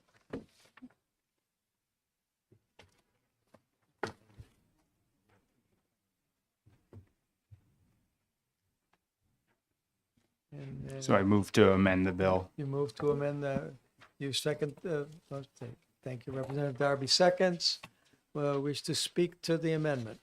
Yes, thank you, Mr. Chair. So as I talked about in our public hearing, this amendment will remove sections 1, 2, and 5 from the original bill.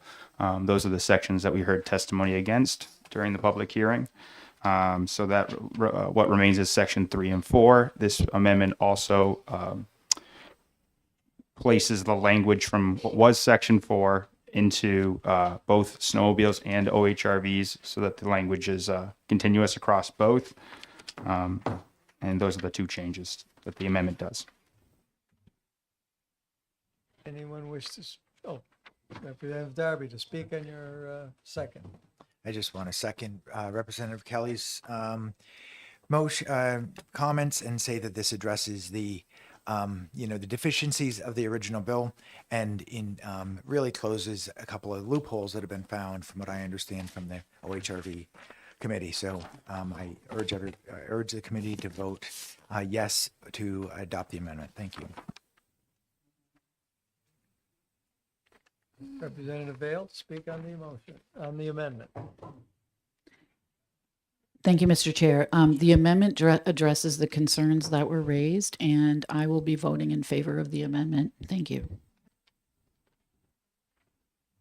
Anyone else wishes to speak on the amendment?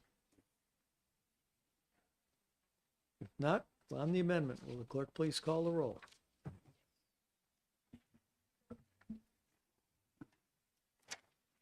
On the amendment, Representative Harb, Yes. Representative Gould, Yes. Representative Horgan, Yes. clerk votes yes. Representative Healy, Yes. Representative Wolf, Yes. Representative McHugh, Yes. Representative Donnelly. Yes. Okay. Representative Dunn, Yes. Representative Vale.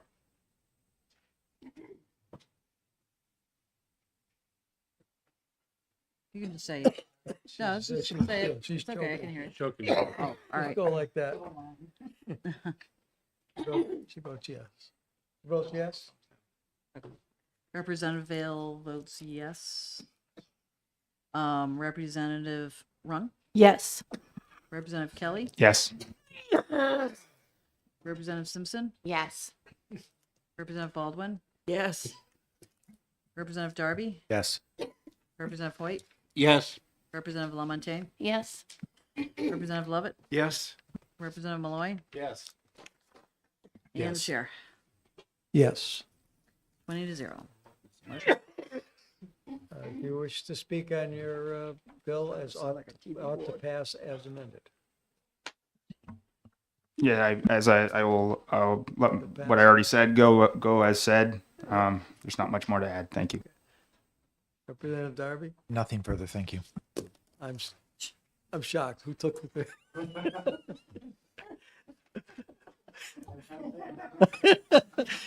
You're all talked out? No. Okay. Well, anyone else wish to speak on the ought to pass as amended? If not, will the clerk please call the roll? On ought to pass as amended, House Bill 1494, Representative Yes. Representative Gould, Yes.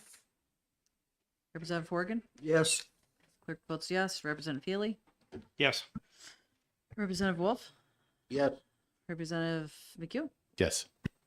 Representative Donnelly, Yes. Representative Dunn, Yes. Representative Vale, Yes. Representative Wrong, Yes. Representative Kelly, Yes. Representative Simpson, Yes. Representative Baldwin, Yes. Representative Darby, Yes. Representative Foyt, Yes.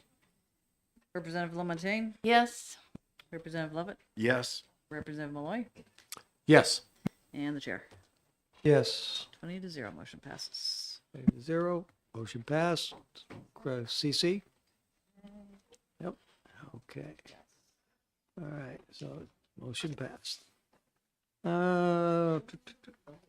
House Bill 1503, which is, of course, all of these amendments here, I've lost my calendar. You have the calendar? What's 1503? Is it the, It's 1503. yep, what is it? Read it. Relative to the definition of wetland. Relative to the definition of wetlands. Do I have a motion? Motion from Representative Darby. Yes, thank you, Mr. Chair. I'd like to make a motion of inexpedient to legislate on House Bill 1503. The motion, is there a second? Seconded by Representative Kelly. You'd like to speak to your motion? What do you think, Mr. Chair? Yes, sir.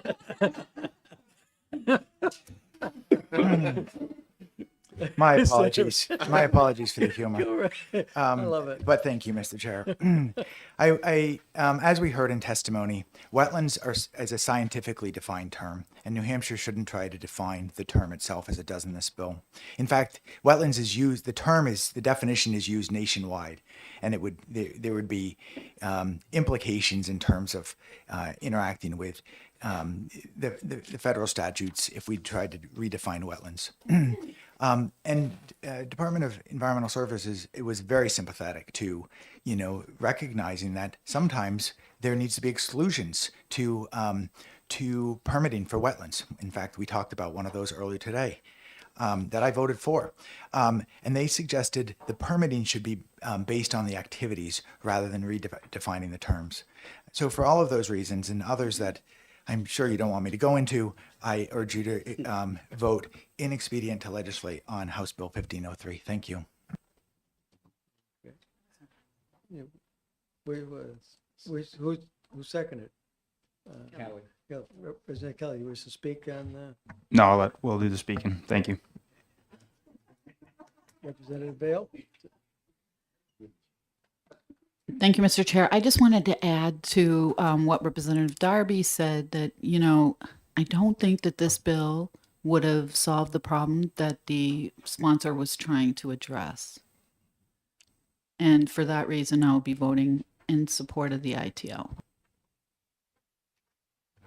Anyone else wish to speak on the bill? On the motion, on the ITL? If not, will clerk please call the roll? On the motion of ITL, House Bill 1503, Representative Harb, Yes. Representative Gould, Yes. Representative Horgan, Yes. clerk votes yes.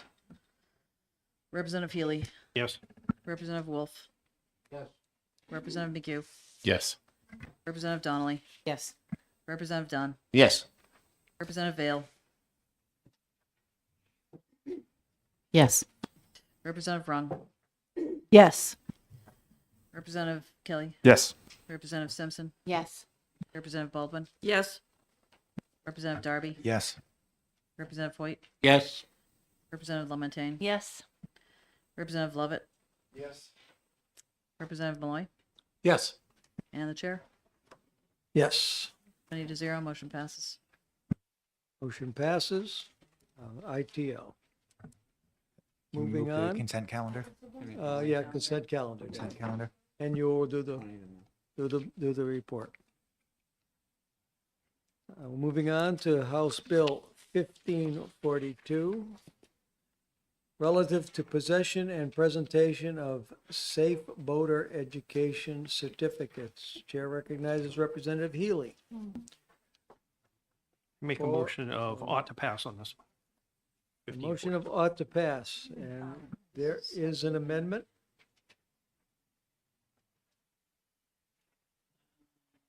Do we have one or two amendments? Well, we're gonna just go with one.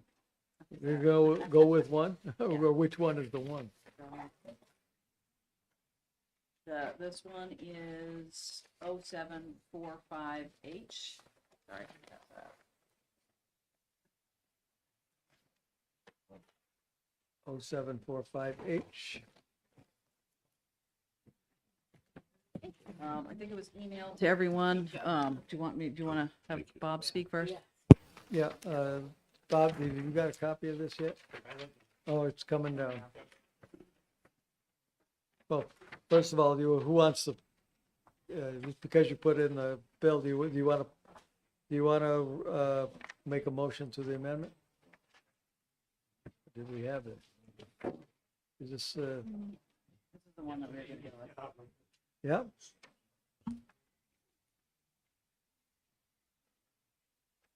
I'll put in a motion for amendment to 1542 FN 2024-0745H. On the, okay, on the amendment. Is there a second? I'll second it. A second by Representative Harvey Bolia. Do you wish to speak on the amendment? It looks like on the amendment that we got, it was originally had left out that they wanted to have the back of the original Yep. document, which would show the, I believe, a barcode and or some kind of QR code or something like that. Yep. So I'd want to have that added to make sure that they have both sides of the document. We wish to speak on your second? Representative? Nope, that's pretty straightforward. Okay. And thanks. Is there anyone else who wishes to speak on the amendment? Representative? Thank you, Mr. Chair. Harvey. I'm only saying something because I was the one that originally asked for the Second Amendment. I spoke with Representative Harvey Bolia at the beginning of this. My amendment wasn't needed, so that's why we're going with the original one. Just want to make sure everyone understands that. Thank you. Thank you. Anyone else to speak on the amendment? Seeing none? Will the clerk please call the roll? Okay, yes, thank you. On 0745H for House Bill 1542, Representative Harb. Yes. Representative Gould. Yes.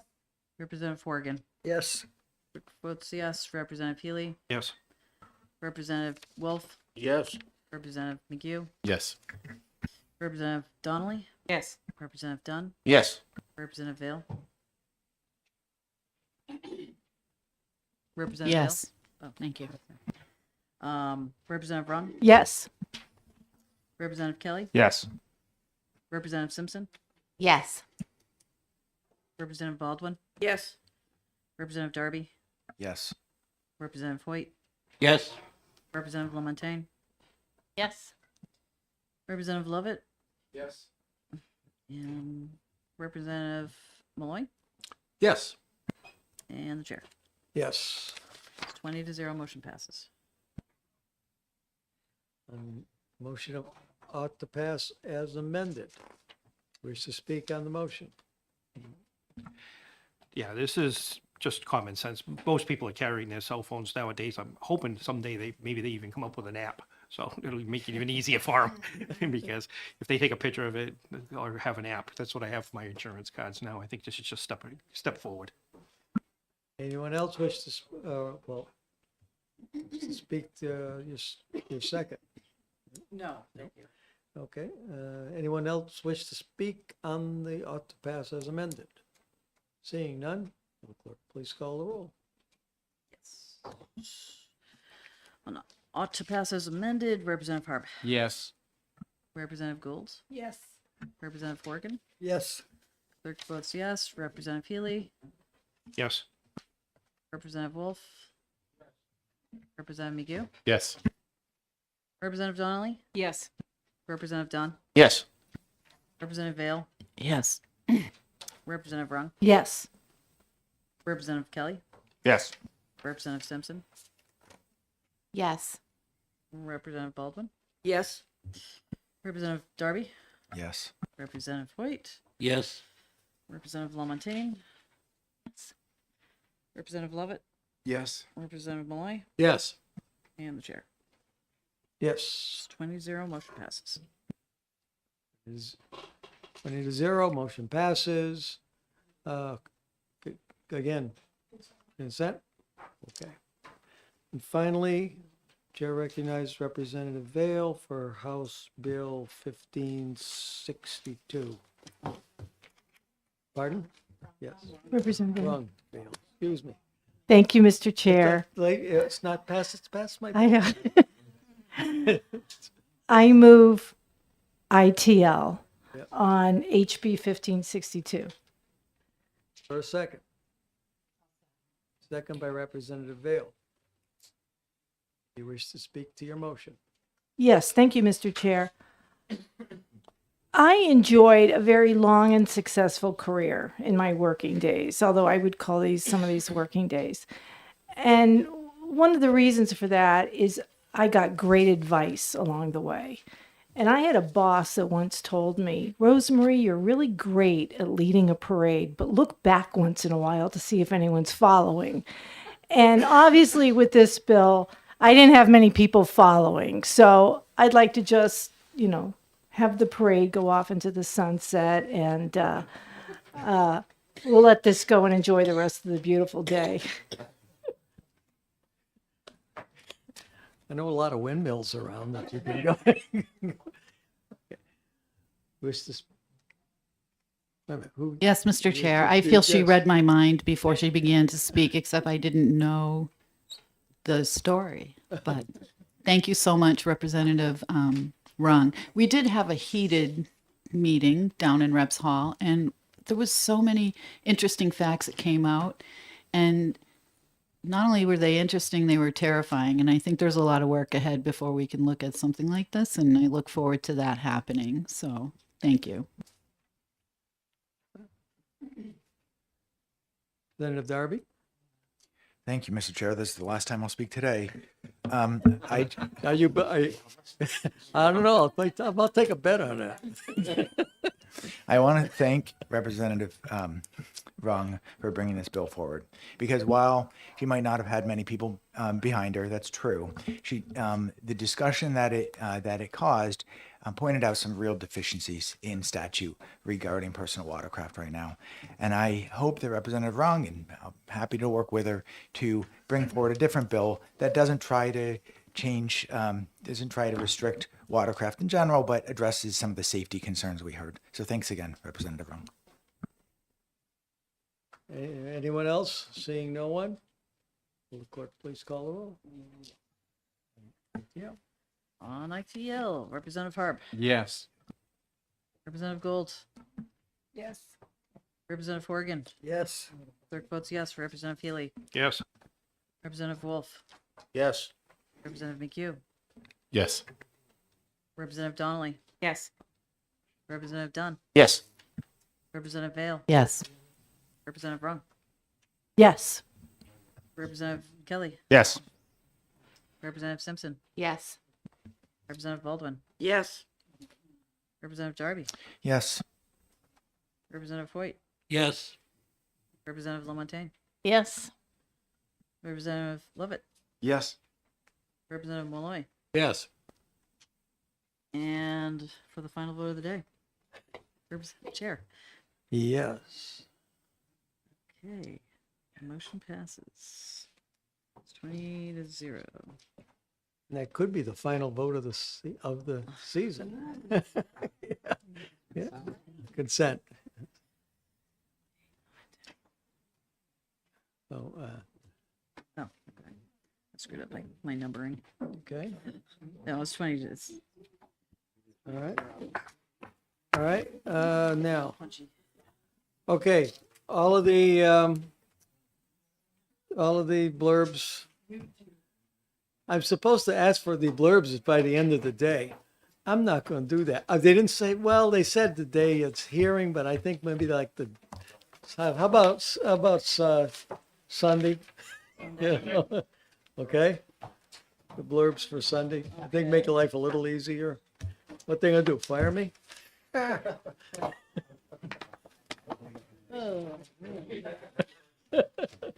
Yes, they're not, no, there is, Maybe in house, but not here. what? I don't, When can we expect to start on the Senate bills? Any idea? probably now that we're finished, this finished them. I would think we would start on after crossover. And crossover is only a week or so away, week or two away. But you got next week off. I hear they're already hearing some of them. Some are. Some people act. I don't know. The people who had less than we do, I think, have already finished. Okay. So we're not. We're still doing some fighting. Yes. Mr. Chair, do you have any idea how many bills we will be getting? I did see that we had maybe a handful, like 5 of them. We what, 5? You can actually see what they're still, Senate's not finished. So, there may be more, but I think I saw 5 in the list, on the, under the heading on this, on these, website. Yeah. The state website. I think I saw 5, but that was a week or two ago. So some more might have come along. But, we'll see. Anyway, see you later. Thank you.